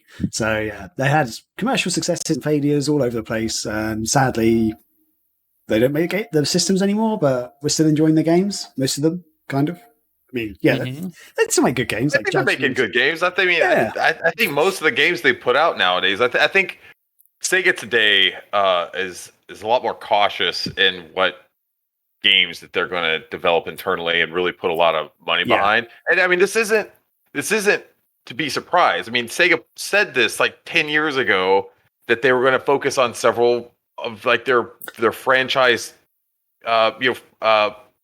IPs and focus on it. That's really what they've been doing. You see with the Yakuza games, and that's so big now. But yeah, I will say I think they did a great job in terms of like if we're looking at like their entire history, and then we're analyzing the last 6 or 7 years. I think they did a tremendous job making themselves more of a well-known and popular publisher than like around between like 2005 and 10. I think now this era is much better than that era, just because of the things you mentioned with Yakuza, and then all these studios that they've acquired that are also releasing awesome games like the 2 Point series. They've licensed out their IPs, then made games like Streets of Rage 4. They remastered Shenmue. They allowed Shenmue 3 to come out. We talked about Virtua Fighter already. And their real-time strategy games and all that stuff. I think they've done a great job at making a mark and actually being viable for another 10, 20 years. I think that they're pretty well off right now. So. Yeah. I think there's a lot of, especially old school fans, like some of the people like us, like who grew up with Sega, where we kind of do miss some of the slightly more wackier games that they used to make, the ones that are sort of bright and colourful, because a lot of their games aren't so much anymore these days. But you're right, they are in a very good position at the moment. The games they are making are very good, very solid. They have their occasional misses, but generally they seem to be catering for specific audiences now, whereas before I feel like it's just more like a random stuff. Some of the time it just felt quite random, like Knights and stuff. Like that was so bizarre back in the day, even that it's like, who the hell would play this? But people loved it. But it's sort of shown with some of their more recent games that they pushed out, where they did try to go a bit out there. Those games weren't successful these days, whereas the games they're doing now, very focused. They've got their little niche markets they've carved out, and they're actually doing very well with them. That makes sense. I mean, we've also got hardware, like the first official hardware from Sega in a number of years with the, the Genesis release. So, hopefully we'll get some more of those hardware coming down the pike. Yeah, I mean, yeah, the minis. Hopefully we'll have a Dreamcast Mini one day. That's I think that's what everyone wants. But if that will happen, Saturn Mini is the one I truly want. I want the Saturn Mini. If they could do a Saturn Mini with Panzer Dragoon Saga. There's just so many games in the library that have been like exclusive to that console that I think would be great if we had the opportunity to play it, on a regular TV that doesn't require 50 peripherals to plug in and work. You have to buy a battery from Mars to. Oh God, yeah. To get it to run on channel 2 or HDMI 3 or whatever. But yeah, I think in terms of, I think a lot of people kind of miss that structure of there were 2 or 3 gaming companies and they were all competing, and then they had their set of exclusive games and their strategies and all that kind of stuff. But that's just not really the world that we live in now. Like there's so many other competitors, and like the video game market has expanded and exploded in the past 10 or 15 years. I mean, like it is like a multi-billion-dollar industry, and there's so many niche markets and developers and all that kind of stuff. Like a lot of people in their minds thought of like these big 3 gaming companies, but now there's like hundreds of people who are competing. And other people that aren't normal video game companies like Amazon or Google and Apple, they're all, technically part of that video game market as well. They have their own streaming services and devices, and it's a whole new world in 2021. Yeah. But I do think Sega's in a good position right now and doing what they're doing best, which is making their games. But again, like we would like for them to take advantage of some of the properties that haven't been used in a while. I think that's something that they're currently working on, and you can't expect them to release them all at once. And I think there's definitely talks and plans. I think kind of adding on to what you're saying, one of the cool, and you're seeing more of this, is them working with smaller third-party developers. And maybe it started with Sonic Mania, but look what happened with Streets of Rage, and we're going to hopefully continue to get more of these type of deals. I would love to see that. I think that's a really interesting change that Sega has done, and that gives them, I think, a better way to approach their back catalog of IPs, because I don't know if they internally, if they have studios set up to be able to just take on these kind of projects. I don't think they have anyone ready to go to do that. So they're working with these smaller companies where they can outsource a lot of that stuff, and it's cheaper. Yeah. And the results have been great. They really have up to this point. I think I know Panzer Dragoon, the first one had a little bit of some issues there, but I think that ironed them out over the they released an update which sort of patches and stuff. Yeah. But so I just think quality-wise, these releases, even though they're not first-party Sega games, it seems like quality-wise they're good, and it seems to be selling pretty well. I hope to see them continue that. Yeah, and it seems like, as you say, it's quite a good strategy, because it seems like, because Sega's not technically publishing or developing these games themselves, they've sort of got their name to it because they own the IP, but it's not on their time or their schedule, because like big publishing houses, they have release schedules and stuff. If a game's not released within a certain time window, they sort of have to push the developers to try and do it, whereas these smaller studios seem to have that little bit more freedom and stuff. So they've got passionate people behind it who want to make the best games. So they do seem to put that extra effort and a little bit more time into it, perhaps. Or they can dedicate more of their time, focus more of their time to do this. And that's why they're coming up with really, like the Wonder Boy, like Dragon's Trap. It was phenomenal. I thought it was such a good game, like such a good remaster of the game. And all that stuff. It's been, and Streets of Rage 4 was fantastic. So the new Asha is a fantastic game too. Yes, yeah. I haven't played that yet. Is it actually out now? I feel like I've missed the I missed the launch day then. Screw it. Damn it. But yeah, no, I got to review up, baby. I missed that as well. Sorry, I must have been working too busy. I've been busy with work lately. It's been crazy. But you're fine. You're fine, Chris. Yeah, I need to get on that and download it, because that's the game I've been on to play.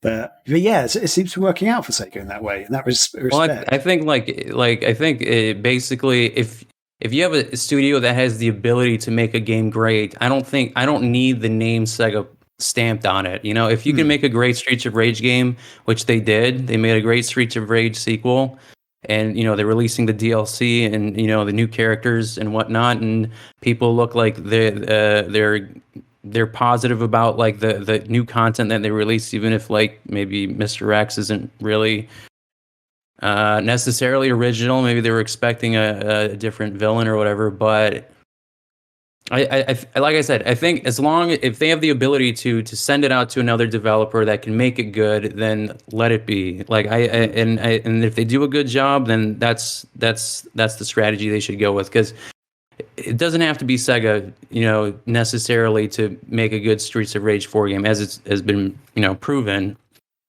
So yeah, if they have the ability to do that for other IPs, do it. I think that's a good strategy if they know how to handle that specific IP. Yeah, I want to ask you guys something. Like 20 years ago, maybe 30 years ago, but let's start 20 years ago. If they would have asked you then, well, in 20 years, do you think Sega's still going to be around making video games? What would you have said? So this would have been, if we were 20 years ago, this would have been early 2000s. This would have been when Dreamcast failed. Yeah, this would have been right around the time where, like, we're right after. I have to go back and look. So what do you think the future of Sega, if someone would have asked you then, like in 20 years, we're right on the cusp of Sega, discontinuing the Dreamcast. Where do you think they would be in 20 years? What do you think you guys would?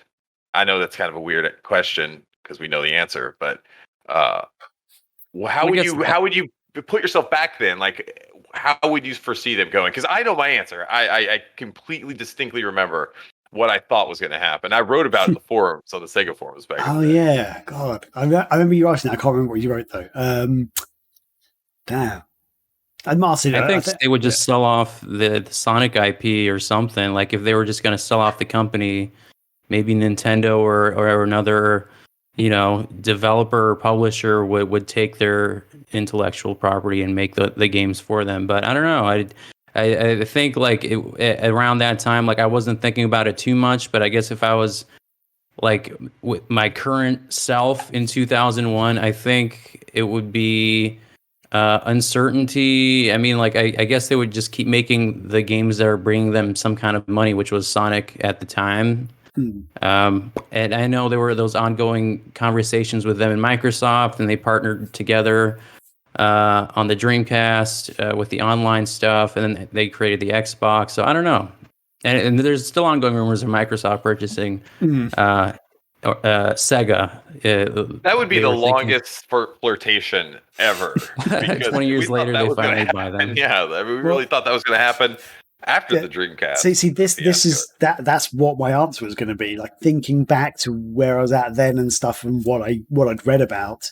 I genuinely thought, I think at the time, that Sega and Microsoft were going to work on an Xbox together or something. Like the next thing was going to be a Sega Microsoft team, almost like Sega said that we're not going to make any consoles on our own, but then Microsoft were going to go, hey, help us make the next one, because Microsoft was sort of, I guess with the original Xbox, they didn't struggle as such. It just didn't get as much traction as like, the PS2 or like some of the other consoles and stuff. But it seemed like, Microsoft needed that help of like a solid, game developer, publisher, like who've got a massive foothold around the world.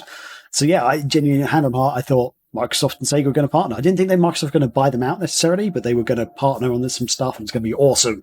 They were going to blow the shit up out of they're going to blow Sony out the water and stuff. But didn't really happen. Yeah. Well, they did collaborate on some stuff. Oh, they did collaborate, but it's not like they didn't make a console together, sadly. But yeah. Hey H2O, thanks for joining. Yo. Yeah. I do want to say my piece real quick, if you don't mind. Go for it. Yeah. Back then, I remember there was a very significant segment of the Sega community who believed that Sega was going to come back to the console business back then.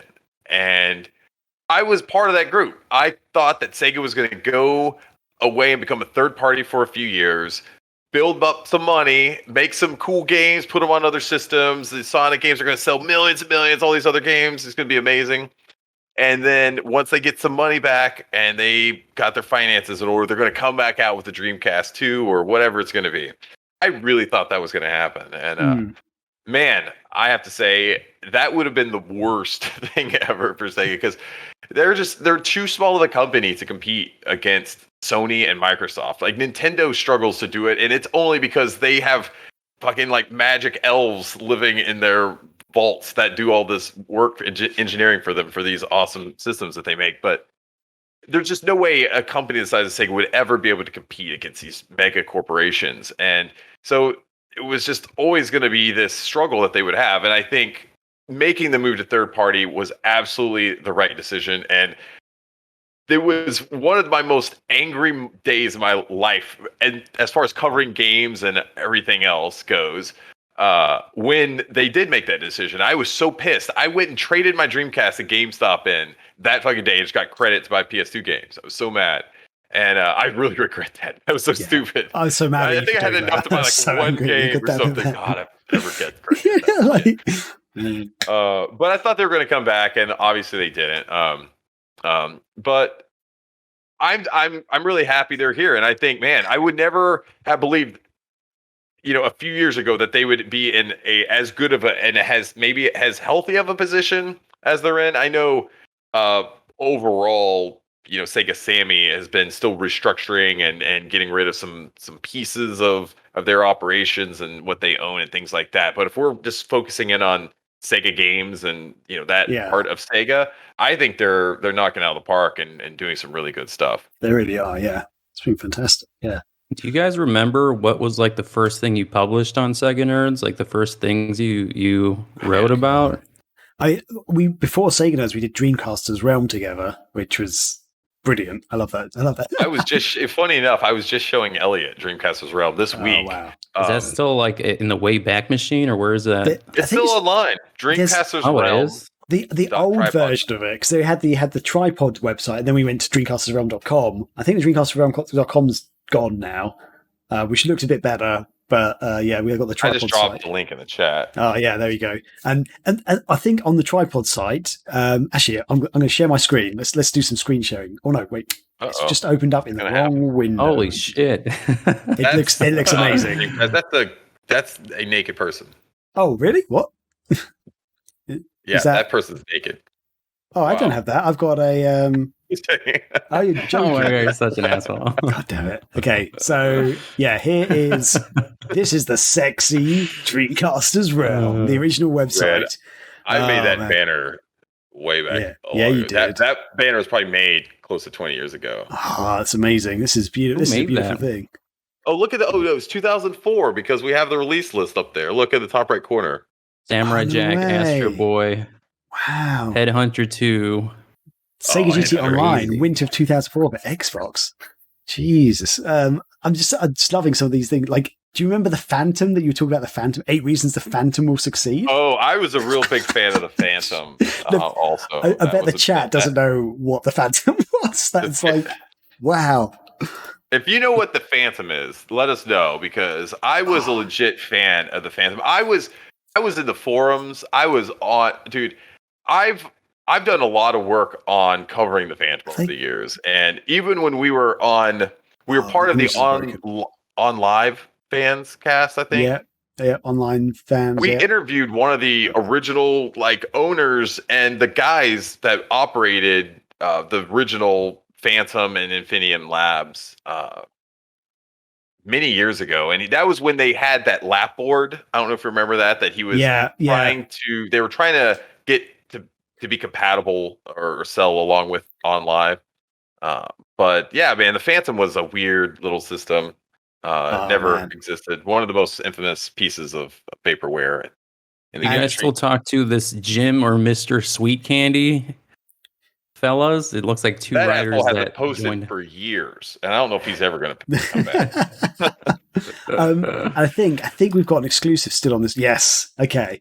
I'm pretty sure this is still an exclusive that no other website's ever bothered to do. I've never seen an online video or anything. And maybe I should do this one day. Sega Extreme Sports, or in America it's just called Extreme Sports on the Dreamcast. I wrote a guide for it to find all the hidden tokens around all the tracks, because some of them are very well hidden. And I basically couldn't find a guide online at all at the time. So I went and wrote my own, which was that's how much time I had back in the day. I could do that. We should totally just put all these things on Megavisions as new pieces of content. I'm just saying. I remember, though, there was one token I couldn't find. On the Extreme tracks, Himalaya. I got it. I could not find it again, though. So I have no idea where it was. But I did get all the tokens. Annoyingly, though, the only way to get the 2 remaining tokens is to go online with your Dreamcast. But I think you have to download the save file now. You can't just do this. There's a way to go online and do something online, but now I think you have to find one of those websites with Graham, I challenge you to go on your next stream and try to collect all the tokens. Using my guide, I should do that. Using your guide. Yes. Right? Exactly. Exclusive. That's the only thing you can use. It works. Man, this could be so much fun. Yeah, because I played the hell out of this game. I loved it so much. I remember Graham talking about it. I distinctly remember the time where you told me you were going to write this, Graham. It was crazy that you were going to write this. I'm also digging these 2 distinct movie reviews. You have Freddy versus Jason, and then from Justin to Kelly. Look at these amazing reviews we did. Look at this. I remember it's complete opposite sides of the spectrum too. Yeah, look at that. Doom for the Dreamcast. Oh wow! And then Freddy versus Jason. They were just movies that happened to go see. I'm like, fuck it, I'll just write reviews about them. So that's what we did back then. That was so good. Yeah, this is when we used to have fun. We still have fun. What is Justin to Kelly? I have no idea what this is. That was the movie about the original American Idol winners, and they made a movie about them. And the thing is Kelly Clarkson grew up in the town right next to me, and she worked at the Hollywood movie theater that was right off I-35 in Burleson. And that's where they had the premiere of the movie for this. And I thought that was pretty cool. But I went to watch it because it was Kelly Clarkson, and everyone back then was super excited because she was from like the Burleson, Crowley area where I grew up. So I went and watched it. It was a super shitty movie. I don't remember what I thought about it back then. Obviously, for some reason, I have a Michael Jackson photo. Don't know what's going on there. Oh my god! Wow. Okay. And do you remember your username, your pen name that you wrote under? Oh yeah, I went by the Penal. I was gonna say, who's the Penal? Well, that was me. I went by the Penal Wivel. And in different iterations over the years. I used to go by the Wivel. It's just different things. It was a weird inside joke. It's not sexual in nature. I promise. Are you sure? I'll tell you the origins when you get here, and you'll probably be underwhelmed. Cool. I remember this is before I had a. I mean, it's something I physically have to show you, but I'll just tell you. I'm just trying to be. You'll be underwhelmed. Nothing to show physically. Man. I'm just going to tell you, but I feel like it would be better if we were in person. I don't know if you remember this, Chris, but I reviewed Half-Life on the Dreamcast. I managed to get a copy of it, the unreleased game, and this was before capture devices were, affordable in home things. Taking pictures. So I took pictures off my screen. You can completely see how bad it. Unfortunately, you can't zoom in. Oh, I'll try and zoom in using. Oh, whoa. Use like a Sony digital camera, and then you pull out the SD card. His Dream Eye camera. Yeah, that's right. But yeah, like I didn't have mobile smartphones didn't really exist at this time. Right. So yeah, I had to get like a digital camera, take a picture off the TV. That's how you did it back in the day. You can see how washed out and crappy it is. Wow. That's hilarious. Yeah. So anyway, we could talk about this all day. Let's talk about the past. So yeah, Sega. Where were we? Sega 61. Sega 61. Jesus. Yeah, he turned 61. But what we're talking about is part of that legacy, because if this didn't exist, you guys wouldn't have had this website. It's true. Unless you would make like a PlayStation or a Realm or something in an alternate universe. Maybe, yeah. And I have to hand it, just to give a shout out to all those people that have been grinding on Sega community sites over the years and just other gaming sites. I mean, this stuff, it's a grind to do for this amount of time. And my passion has ebbed and flowed. I'll say that, over the years. Oh, yeah, definitely. And a lot of it too, kind of was with how well Sega was doing, was how well we were kind of doing from even a popularity, I guess, from, like when Sega was doing really well, like our hits would go up and everything was great. And then when Sega was like the down years, the lean years back in like the late 2000s, it was when they were publishing like Iron Man and fucking Golden Compass. Yeah, there was some good games around that era, but yeah, they did put out some stinkers as well. Oh man, yeah. Alien. What was that Alien game that they released on the Wii and the PSP? Alien Syndrome. That was not fun. Yeah, that was because that was like an old Master System game, I think it was, or Mega Drive game. It was a remake. It was an old, arcade game or something like that. They re-released it, and people were like, "Oh, bring back Alien Syndrome." And I'm like, whoa. Was Alien Syndrome? It was definitely something like that. Alien something. I can't remember. Oh, yeah. But man, that was interesting times. So, yeah, I mean, have you guys got any other things you want to bring up about Sega, Sega 61 years before we move on to our main feature topic? Even though that was kind of a bit of an epic chat. I feel like we covered a good amount. I think we got in our opinions of what they look like now, and then we saw a bit of that legacy with your Dreamcaster's realm, and all the time you guys spent. So I think that covers that part pretty well. Just think about it. Was the Dreamcaster's realm around before the Dreamcast Junkyard, or were we the first Dreamcast fan site? I feel like I don't know. I don't think we might not have been. No, we weren't the first for sure. No, okay. I mean, maybe the first Dreamcast fan site, but there were other like Sega sites out there. Or, I don't know. There were some other sites around. I know that for sure. There was the DCD.net, I think, was one. Yeah. I used to go on there. They had really good. I remember the graphics on their stuff, because you'd have to design your buttons yourself back then and like lay it all out in front page and stuff. It was terrible. But I always thought they had a really well designed website, and I thought whoever did the graphics was really good. Yeah. They were around for a while, and there was a few others, but I mean there weren't a lot other than us, and there certainly haven't been much of anyone that's kept doing it, and for those people that are out there, and the Radio Sega guys are certainly some of them. I mean, Radio Sega's been around forever, and Yeah. it would be, and it is awesome to see all of these things come up, whether it's websites or whatever, but it's all been inspired by Sega, and none of this would have happened if Sega wasn't here.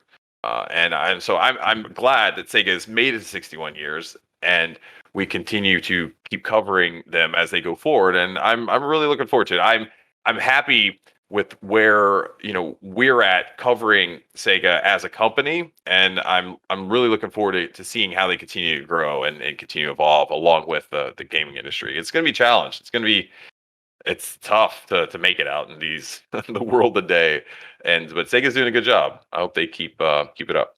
I mean, I'll also just quickly say that there's so many game companies that came and went. I mean, even retail stores and all these other businesses we loved or remembered, and they all died or Oh, wow! How restructured. Sorry, yeah. I'm sorry. What is that? This is the slightly more modern version of Dreamcast as well, which I just found. This is on Wayback Machine, so it's not all there entirely. But yeah, we had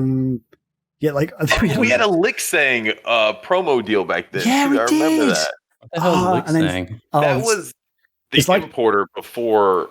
It's a bit like PlayAsia, yeah. but Sony got them shut down because Sony are dicks, basically. Look at that. Licksang.com sponsors DCR. So that was so good. New Dreamcast games ships next month. What is this? Chaos Field. Ooh, I don't even remember that. Wow. They got to bring back websites that just look like this. Yeah. PSO back online. Propeller Arena. That was a game. That was also another game we got to review. Isn't supported. Oh, man. It's funny how we started trying to make teaser posts back then too, Graham. If you go back to the other page, it's like, what does that say at the top? Go to the top. What do you mean? Another Nintendo gimmick? Oh, yeah, that one. Yeah. That was, I think that's about the Donkey Kong. Donkey Konga. Mm-hmm. Wow. I mean, it was, but it was fun. Wow. I don't remember Stealthy Seal. Do you remember Stealthy Seal? You can't see it. Your cameras are blocking him, but the guy called Stealthy Seal wrote that one. Oh, man. Downloads. We had a whole download section. Stealthy Seal, if you're still out there, hit us up. We got some work for you. Yeah, we're looking for writers. Man. Mr. Jim, too. Get back to me. These are great. We need to bring these back up. Barry, we'll finally hire you. Those are the days. Anyway, right. Sorry, apologies. Let's move on. So with that, let's move on to actual feature chat, which is all about the news of Yuji Naka leaving Square Enix. So in the chat, if you've got any comments or opinions on the whole Yuji Naka business and Balan Wonderworld, drop in the chat. We'll get to them. But with that, let's move on to our feature chat.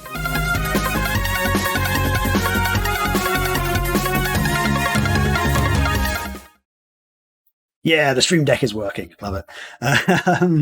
Cool. So yes. If you don't know about this, when was it? It was kind of actually hinted at a few days ago that Yuji Naka. It looked like Yuji Naka had left Square Enix, and I was going to share my screen again. There we go. So just yesterday, in fact, June the 5th. Yeah, yesterday. Yuji Naka actually put out a tweet, and this is the translated version, so not the perfect translation, but it's from Google, apparently. I have retired from Square Enix. I cannot talk. I retired from Square Enix at the end of April 2021 because I would like to contact the media and users. I can't talk about the reason now, but I hope I can talk about it when the time comes.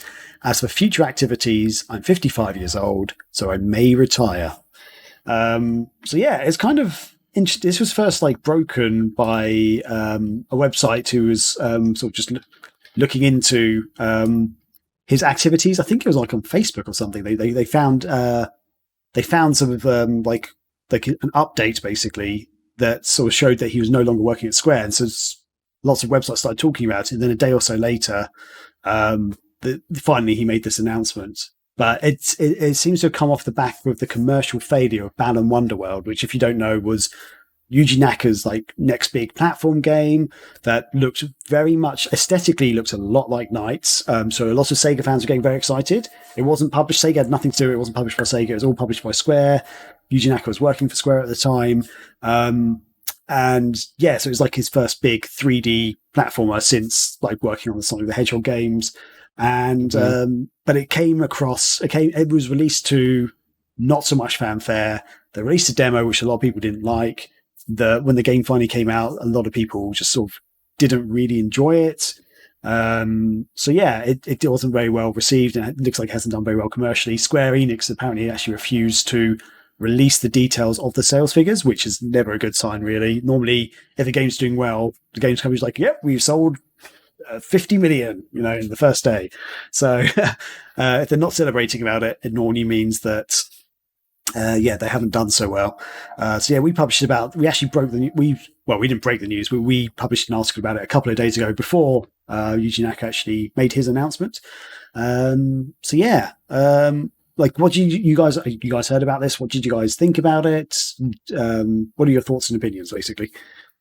I'll let Martian go first. I mean, in terms of the news that he left Square Enix, I mean, I think there were stories already where they were basically saying this was his one chance from Square Enix to Yuji Naka. If it does well, then they'll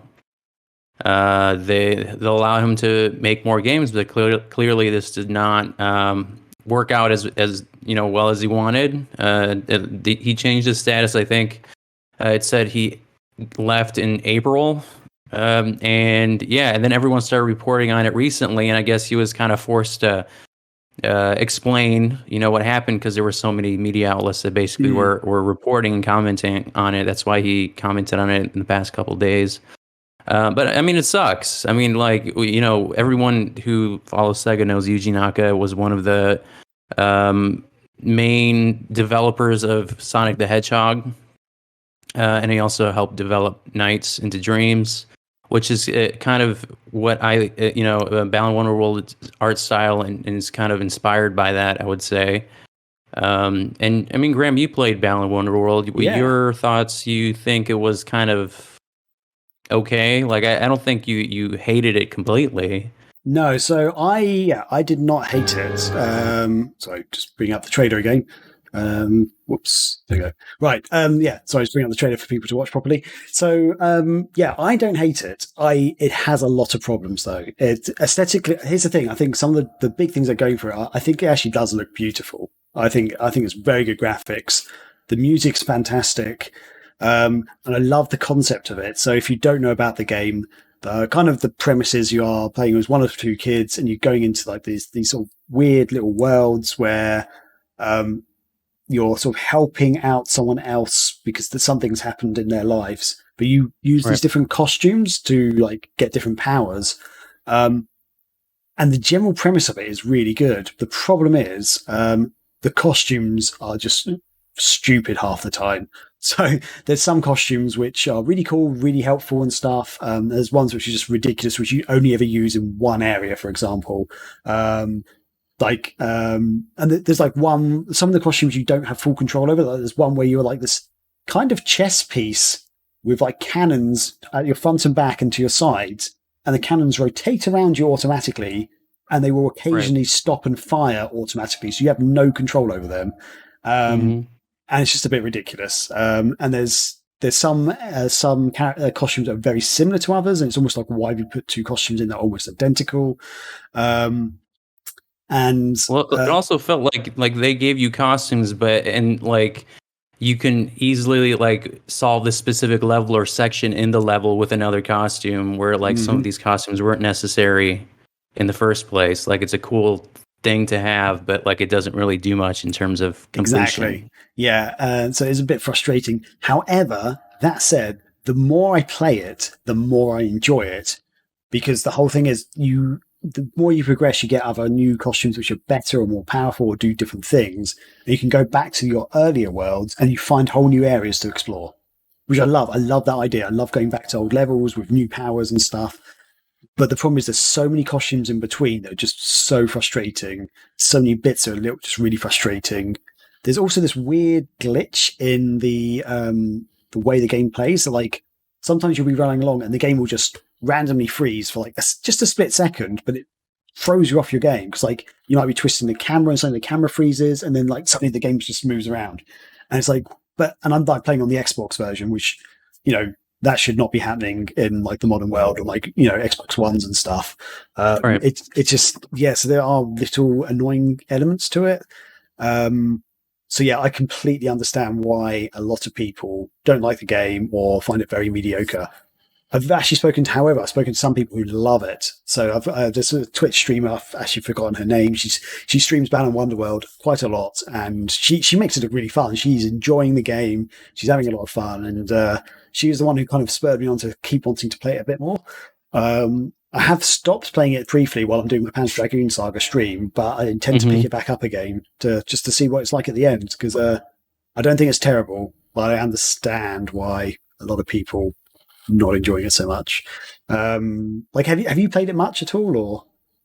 No, I have not. But I mean, I've seen other people play it, and I think, I mean, if you restart, I think people will be more interested now because now it feels like a post-mortem. Yeah. After Yuji Naka left Square Enix, like, well, why did he leave? Let's play this game and find out. And it's almost it's. Oh, sorry. What are you going to say? Actually, what are you going to say? Well, no, I was going to say, like in terms of the gameplay and this kind of similar pattern that you see with other developers that are held at high esteem, like Yuji Naka, and they have this mythology behind them, as if their genius and whatever is unparalleled and unmatched. I feel like Keiji Inafune is kind of like in that same realm too. And I'll even put Yu Suzuki there with Shenmue 3. Mm-hmm.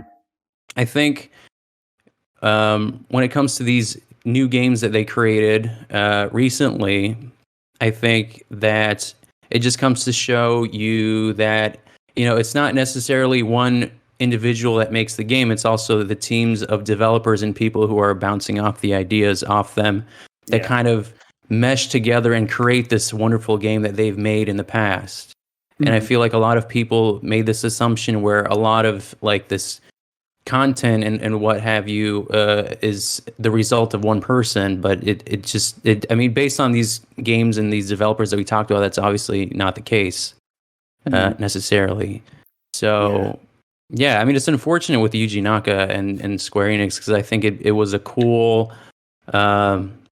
opportunity for him and a way for him to flex his creative muscles under a different developer and publisher than he did at Sega. And I don't know, it sucks that this is how it turned out, but I don't know. I mean, if the game's not great, like what are you supposed to do? I'm sure there will always be a market for some people for like games like that, of course, but obviously as businesses, that's not exactly what they're looking for, like a specific niche market. They're looking for a bigger success. So I don't know.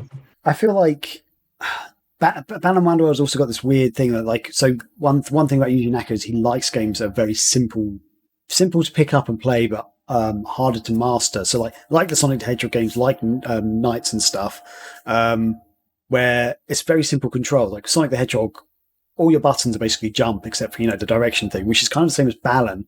So in Balan Wonderworld, you've got your stick to move around, and then basically all the other buttons, like the trigger buttons, the bumper buttons, and your face buttons, they all do the same thing. They either jump or they do the action that the costume's designed to do. So it makes it very easy to pick up and play. You haven't got like 20 different combinations of buttons to press. You just got like a stick and a button, which is a great idea. But because of the complexity of some of the levels and the costumes and stuff, I actually think it makes it a lot harder for some younger gamers and stuff to actually pick up and play. And what was I going to say? And the fact that like some of the costumes just don't make sense. It just ruins the fun that you could have from the game, really. And also he made it harder, or the team made it harder, in that once you pick up a costume, you don't have access to the costume forever. If you get hit, you lose that costume. And and you can go back to like this little dressing room area where you can pick up a costume again. But if you haven't picked up any more of that costume, you can't access it. And not every level has those costumes in. So as I found on one level, I lost one of my costumes. I was like, oh damn it, I need that costume to get to this bit of the level. I went back to my changing room. I was like, oh, I don't have any of those costumes left. So I had to go back to the level where it was, find where the costume was, you have to also get a key before you can unlock the costume. Like, so there's normally a key near the costume. Thankfully, it's always near the costume. And you can pick up multiple keys. You can pick up multiple costumes, and you can wait. Once you pick up the little costume icon, you then have to wait for the key to reappear. Then you have to wait for the costume to reappear. So it's kind of like a grinding effort where you feel like you're making no bloody progress at all, just to make sure you've got enough of this bloody costume in your arsenal, basically. So yeah, so that made it less fun for me in that sense, to the point that I actually stopped streaming and started playing the game off stream just to grind to get more costumes, so that when I go back, I can show people, hey, I'm going back to the first level with this new costume where I can get to this area, which I feel like that sort of blocks the progression of the enjoyment of the game, basically. And also, annoyingly, I think this pissed off a lot of fans. In the game, there's a segment where you find like these hidden Balan hat things, these golden hats, which when you access, Balan pops out and goes, "Well, hey!" And he goes into this cool cutscene where he's like flying through the air like knights. And you think, "Oh my god, I'm going to get to play as Balan. This is amazing. It's going to be like knights. It's going to be flying through the air." Nope. You're basically watching a QTE scene, and you have to press a button. Balan does these poses, and you have to see a shadow go across his body, and you've got to match up the shadow, and then you press a button. And then if you do it well, he then kicks like an object that's in his way, and then he fights like a bad guy and stuff. And it's just like, I hate those bits. I just don't like. They're not fun. There's nothing fun about them. It's just like, oh man, like I just wish I could have just picked up the golden hat and walked off. That would have been way better, sort of thing. Yeah, I don't know. But the other fun thing is they've got the chow garden type thing with the little, I forgot what they're called, the little bird things. They're not chows, but it's basically a chow garden. Bird chow. If you know what I'm talking about, in Balan. Shit, what are they called? My brain's gone. But there's little bird things, and like the better you do in the game, more of these things keep appearing, and they make this tower thing, and you feed them gems. So you collect gems, different colored gems throughout the game, which the only purpose is to feed them to these little bird things, which is really weird, but it's fun. But yeah, and Iron Chef in the chat says his ego got the best of him again. I mean, with the again bit, I'm not sure what other game you might be referring to that happened, but I guess maybe that could be the case. I don't know Yuji Naka personally, so I can't say for certain if his ego got in the way. I don't know if he's egotistical, but yeah. He also worked on Rodea the Sky Soldier. Oh yes, I believe, which was also okay, which also wasn't that great either. Yeah. So if you don't know about Rodea, again, that was another game that almost had the inspiration from Knights about a character who could fly through the air. And apparently the original Wii version, which the game was going to be made for, was really, really good. And they released it on the Wii U in the end and the 3DS. And the original Wii U pre-order version came with the Wii version, so you could get the disc and play it on the original Wii. And apparently that was really good. Everyone loved it. But the actual Wii U version just wasn't good. I've not played the Wii U version. I've got the 3DS version because Scotty semi-tricked me on the show one day. He said, oh yeah, the 3DS version is really good. And then I basically bought it there and then. I was like, oh, I'll get it. And then he's like, oh wait, no, maybe it's not. Maybe it's not the good version. Then he Googled it. It's like the Wii version. Oh, I've just bought it. I'll give it a try. I played the 3DS version for half an hour, 45 minutes, and it was not good. Like it's to the point that it looks really good. The idea is good. The controls are just abysmal. That it's like it's not enjoyable, which is really sad. So yeah, okay, yeah, there you go. Iron Chef, actually, yes, there's another example of where it went wrong. So yeah, thank you. Man. So yeah, it's almost, in a way, it's unsurprising that maybe he's left Square Enix, but I wish he'd be given another chance, because I feel like Balan Wonderworld actually does have potential. And maybe Do you think he should retire? I don't think I don't want him to retire, at least not yet. I feel like I feel like he's not that old. I mean, he said he's 55 and he's turning 56. And you have people like Shigeru Miyamoto, who's still kind of like a supervisor type role, and he's like pushing 67 or 68 or something like that. It's like, dude, you're not an athlete. You'll be fine. Don't worry. Like, if you're an athlete at 55, like, maybe it's time to retire. Your body's probably wearing down, but like. And Eiji Onoma's like 58 for Legend of Zelda, and it's you're still quite young. You still got some gas in the tank. Yeah, if you've completely run out of creative ideas, maybe you should. Maybe it's a good time to retire. But I feel like Do you think his creativity is kind of stilted though? Because I feel like Nights into Dreams, Rodeo the Sky Soldier, and then Balan Wonderworld will all revolve around some flying person collecting these things. I don't know. I feel like the concept seems similar to me. Yeah, I feel like what he needs is a studio that can back him to create these really imaginative things, but also give him that guidance to go, this won't work. Because I feel like that's what's happened with Rodeo and Balan. Too many yes men. Like, I think that could be the case. If all the ideas and concepts that have gone into these games are completely his, and like a couple of people around him, then there needs to be someone there to go, is this fun? Is this a good idea? Will this work? Because clearly, like with Rodeo the Sky Soldier, evidently from what I've heard of the 3D, of the Wii U version and what I've played of the 3DS version, the game is just not fun to play. The controls are just so bad. It's just not enjoyable. Someone could have easily just gone, have we quality tested this? Because this is not a good game. Like, and that was widely the main criticism of the games was, this is not a good game to play. And with Balan, it seems a lot of the criticisms are identical as well.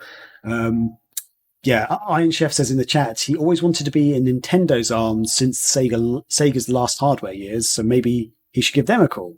Maybe. I feel Nintendo would be a perfect one, because Nintendo's still one of those studios that does make a bit more colourful, wacky games out there.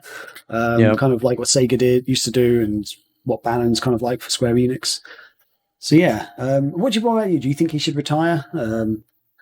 I mean, I guess it just depends on his own personal background. Maybe if it's like kind of overtaking his personal life and it's affecting his personal relationships, maybe, and like, obviously it didn't work out for him with this game or the previous one we mentioned. So, I mean, I guess at the end of the day, it's up to him. He could spend the rest of his days maybe being like some kind of advisor that doesn't involve him directly in like these specific games, but maybe, as like a Yu Suzuki type advisor, kind of person, or I don't know. I feel like he had a lot of opportunities that did not seem to work out for him, I guess, if we want to word it that way. Yeah. So I don't know. Like, I feel like if you or me were like, using these things on a resume and we're trying to get hired by someone else, and then we show them our last 3 or 4 projects and it's not like it's turned out well, I don't know. Like, I guess if you can say like you're one of the creators of Sonic the Hedgehog, or, programmers, and, I guess that can take you a long way. But I don't know. I mean, like, I think people would base it off their most recent projects. So I mean, I don't know who at this point would want to take him in as a producer, designer, or maybe he makes his own independent studio or launches something on Kickstarter like Inafune with Mighty Number 9, which didn't turn out that well.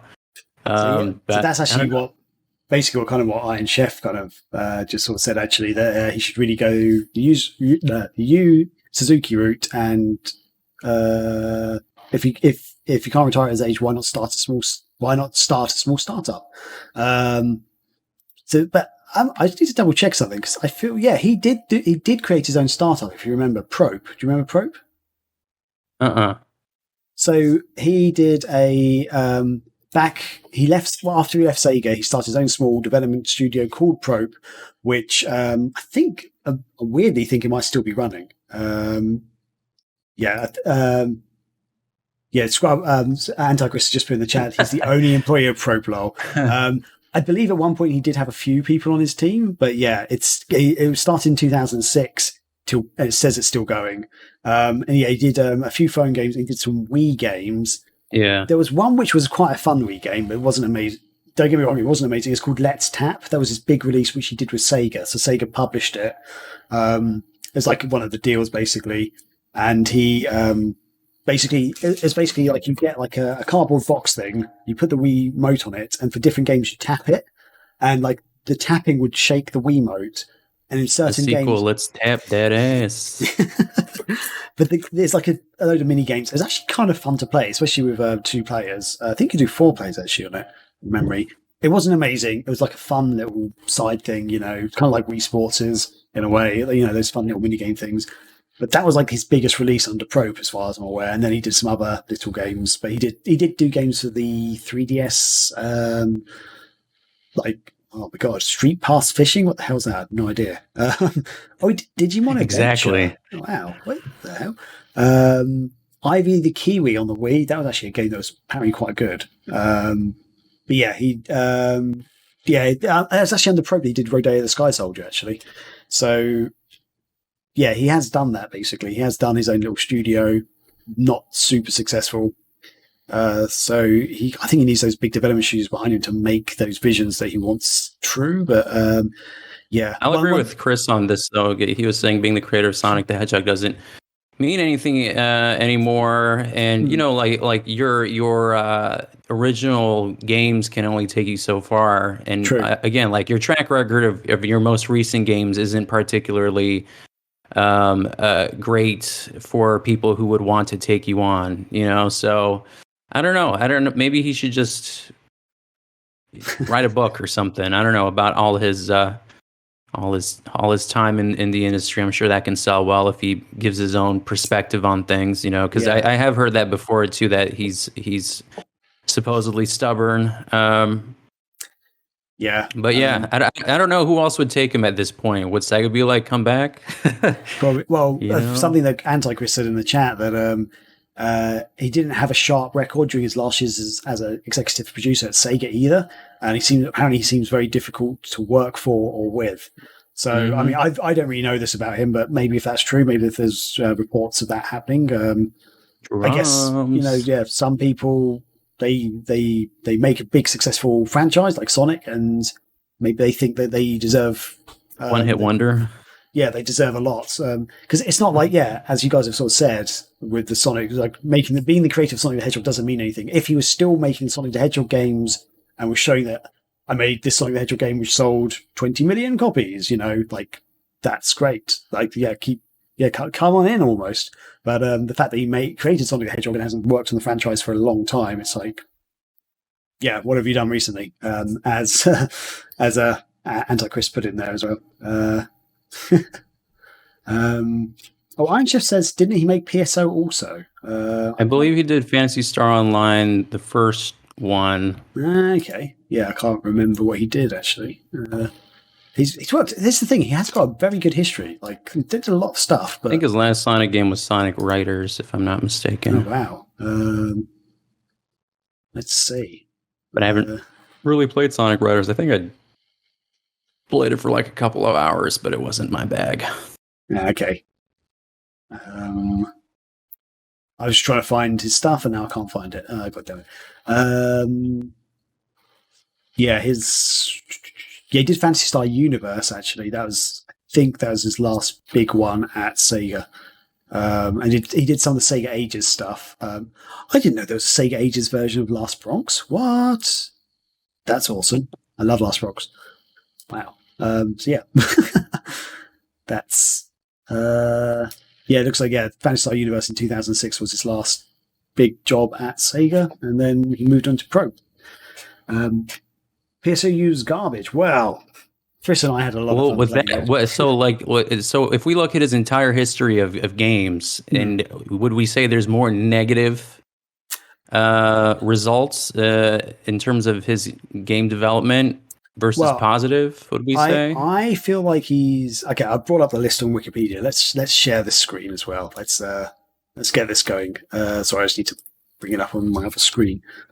Screen share time. Turn off that. Okay, cool. Right. So this is Wikipedia. I mean, I could say take a pinch of salt, but I think this is pretty accurate. So he did work on he's worked on quite a few popular things. So Spy vs. Spy, Master System port, Space Harrier, Master System port, the Phantasy Star, at least the first two Phantasy Star games, the Sonic Hedgehog series, obviously, Knights, Burning Rangers, which is, I personally think is a brilliant game, Sonic Adventure, I love Sonic Adventure, Choo Choo Rocket, San Diego Amigo, Phantasy Star Online, Sonic Adventure 2, the couple of the Sonic Advance games, which, I don't know, Billy Hatcher. I didn't mind Sonic Advance. It was okay. Yeah, Billy Hatcher. I really enjoy Billy Hatcher. Some people don't like it. Sonic Battle. I have no idea what Sonic Battle is, actually. What is Sonic Battle? Oh, that's a Game Boy Advance game. Never mind. Move on. And yeah, then it starts to dip a bit. So you've got Sonic Heroes, which I don't know. There's mixed opinions on that. I didn't mind it. Lots of people don't like it. I enjoyed it. Yeah, I had fun with it. But I last time I played it was when I was a kid, so maybe I'll hate it now. Yeah, so I haven't played it since it first came out, so it's probably terrible now. Yeah, and then it goes down. Sonic Rush, I hate. Oh no, wait, Sonic Rush Adventure, I hated. Sorry, Sonic Rush is okay. Sonic Rush Adventure, I thought was dire. But yeah, then started to go downhill a bit just before he left Sega. Shadow the Hedgehog. I didn't hate Sonic Riders. Oh, our cameras have just gone weird. Oh, I think Chris has dropped off. So let's on the fly. Oh, there we go. Cool. I'll just bring up our 2-screen version. Yeah. So, yeah, that's kind of yeah. That is. I think most of it is good stuff from his past, but his recent stuff's not been so good. So his more recent stuff is Let's Tap, Let's Catch. I don't know what that is. Oh, I think that's like a baseball game sort of thing where it's like a catch game on the Wii. Ivy the Kiwi, Fishing Resort. He did Digimon All-Star Rumble. I don't know if that's any good. The Radio the Sky Soldier. He's done a few other ones, and then Balan Wonderworld is like his most recent one, obviously, in 2021. So, I mean, I'll say, I guess with any creative individual, you're always going to have a mixed bag. I mean, I feel like there's very rarely a one person's track record where they almost never miss, unless I'm missing someone that has a near perfect record in game development. Yeah. But again, like I think maybe it's a good time for him to retire, and again write a book or something. You can be an advisor. They have these weird roles, once you hit a certain age in these development companies where you just kind of oversee things. You walk around and say, "Doing a good job, buddy," and collect your paycheck in some form or fashion. Yeah, so maybe that's just his next lot in life. Otherwise, you'll be making more games and people are not going to remember you that fondly if you keep releasing games like this. So yeah, it's sad. I don't know. Because it does seem about 15 years since he last really had success with some of his games. Yes, the 15 years of basically not really hitting out of the park like he used to at Sega. So yeah. Oh, and Anti-Chris says Sonic Heroes has not aged well. So I need to. I believe it. Iron Chef says Yu Suzuki almost has a record of all good games. I mean, that could be an exception to the rule. I'm trying to think. From memory, yeah, Yu Suzuki has done some amazing stuff, which I can't think of right now. But I feel like he has, and then it felt like once it hit the turn of the millennium, even for him, like 2003, 2004, like he just couldn't get his stuff off the ground. Really, and then you had Shenmue 3, which I did enjoy, but again, I feel like it was a game that required external opinions and needed some tweaking. So actually, well, since the return of the millennium or whatever, he hasn't done as many games as Naka has, but he's done some cracking ones. Like he worked on Virtua Fighter 4, Virtua Cop 3, Outrun 2, which is one of my favorite races of all time. That's an amazing game. I've never heard of Sega Race TV. Do you know what that is? Sega Race TV. Never heard of that. Also, Shenmue City. What the hell's that? That was like a mobile game in Japan. Didn't last very long. Okay. Iron Chef says Sega Race TV is fun. I might have to check that out at some point. Virtua Fighter Cool Champ on the iPhone. I do not remember that being a thing. Is that just in Japan as well? But again, like right after 2003, and an Outrun 2 is basically like few and far between. Yeah. Like you have 4 or 5 games. True, yeah. But I mean, most of them look like mobile games, and I'd rather think about mobile games. I think most mobile games are just bullshit anyway. Even the popular ones, I'm like, this is not fun.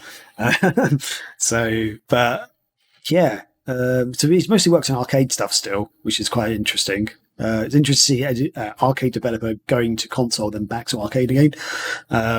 But then, back to Shenmue 3 for PlayStation 4 and Windows. And that was his last thing in 2019. Now he's back where he started.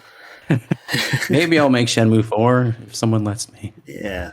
Sega Race TV. I do not know what this is. Wow. I'm going to have to look this up properly later. But there we go. Someone should find the Virtua Fighter 3 Saturn Alpha build. That would be cool. I remember that being mentioned in Saturn magazine back in the day and thinking, this looks awesome. And then it got moved to the Dreamcast and I was like, awesome. And then I played it and I was like, I'm not enjoying this as much as I thought I would. I think at that time they had Soul Calibur and Dead or Alive 2 on the Dreamcast before Virtua Fighter 3. And I played Virtua Fighter 3 and I was like, this is not as good as those two games. And I was so just disappointed because I love Virtua Fighter. Anyway, I mean, is there anything else you want to say about Naka leaving and possibly retiring? I feel like we covered a lot there. Yeah, I feel like we got enough out of it. But yeah, I mean, I wish him the best. I don't really wish ill will towards anybody unless you harmed me in some way. But I'm a generally pretty chill dude. But I mean, I think for him it might be time. Like you might just need to. Wrap it up. Yeah. Maybe sometimes you have to know when to let go. Yeah. As I say, I feel like he might still have a bit of gold left in him. I feel like with the idea concepts behind Rodeo the Sky Soldier and also Balan Wonderworld, there are moments of brilliance in those games and ideas that I think could work with the right studio behind him and like the right people just sort of almost guide his ideas and stuff. Like, I feel like there could be something there, but we'll have to see. We'll have to see where he goes. I hope it's not completely the end for him. I hope he's involved in some other way, but different opinions there. But we'll see what happens. Watch this space. He may announce in like in a few weeks that he's actually retiring and getting it all together. Or he has one left in him, like Martin Scorsese, and he releases The Irishman or something. Yeah, very good. Probably not. The Balan Wonderworld Snyder cut. That's what I want to see. His true vision, what he wanted. Yeah. See, that's the thing. If it turns out that lots of people at Square Enix actually steered him and made him do all these things like, oh, this would be a great idea. Why don't you do this? And it turns out that's what ruined the game. Then I'd just love to know what happened. I'd love to know what his true vision was. If that was his true vision, okay, you need someone to dial it back. If that wasn't your true vision, if you had other ideas, if you wanted to go in a different way, then like what was development time an issue? Like were they forced to cut things out and stuff like that? It'd be interesting to hear stuff like that. So get him on the phone, Martin. What are you doing? Get that man on the phone. Call him up. Oh, if I only know where I put his phone number. God damn it. Yeah, maybe Chris has got him. He's run away. Chris. Yeah, sadly, Chris had to duck out a little bit early. He sent us a message. He's checking out the Mega Barn. Yeah, he's going to check out the new Mega Barn. Check out the barn. Maybe, but yeah. Okay, right. With that, I think we should probably wrap up. Do you have any housekeeping? Do you want to tell people who we are, what we're doing, and stuff? I'm going to look for someone to raid. Sure. Yeah. We are Megavisions. If those of you who are currently joining us or listening to us for the first time, we create a magazine, and we're currently in the process of redesigning our magazine, and we'll be releasing new information fairly soon. So you can see that on Patreon and obviously our website, which is megavisionsmag.com. We're also on all of the social media sites that you see probably around our border here too. But we're on Twitter, Instagram, and Facebook at Megavisions and Megavisions Mag. We do daily news posts, reviews, and all sorts of stuff. So, if you like what we're doing here, we do our shows every Sunday, and we also essentially have a stream every day from other people on our team. So definitely check that out. We have a Twitch schedule, and I also share out a schedule every Monday with all the upcoming games that we have streaming. This week and next week is definitely going to be busy with the E3 stuff coming up. So we'll be doing all sorts of streaming and content surrounding that. So definitely look forward to what we got in store for you. Awesome. Yeah, that's brilliant.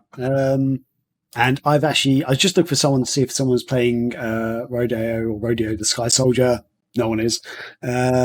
So instead, I found someone playing, well, it's quite a few people actually playing Balan Wonderworld. So you can see what you're missing out on.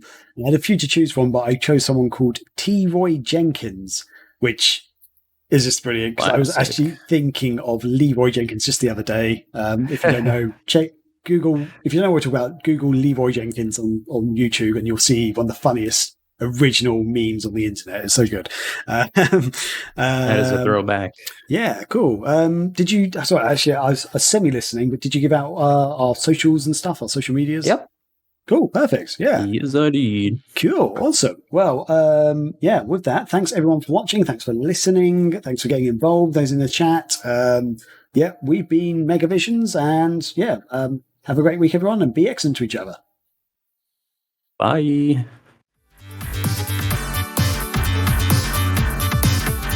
Honey, I gotta tell you about this sandwich.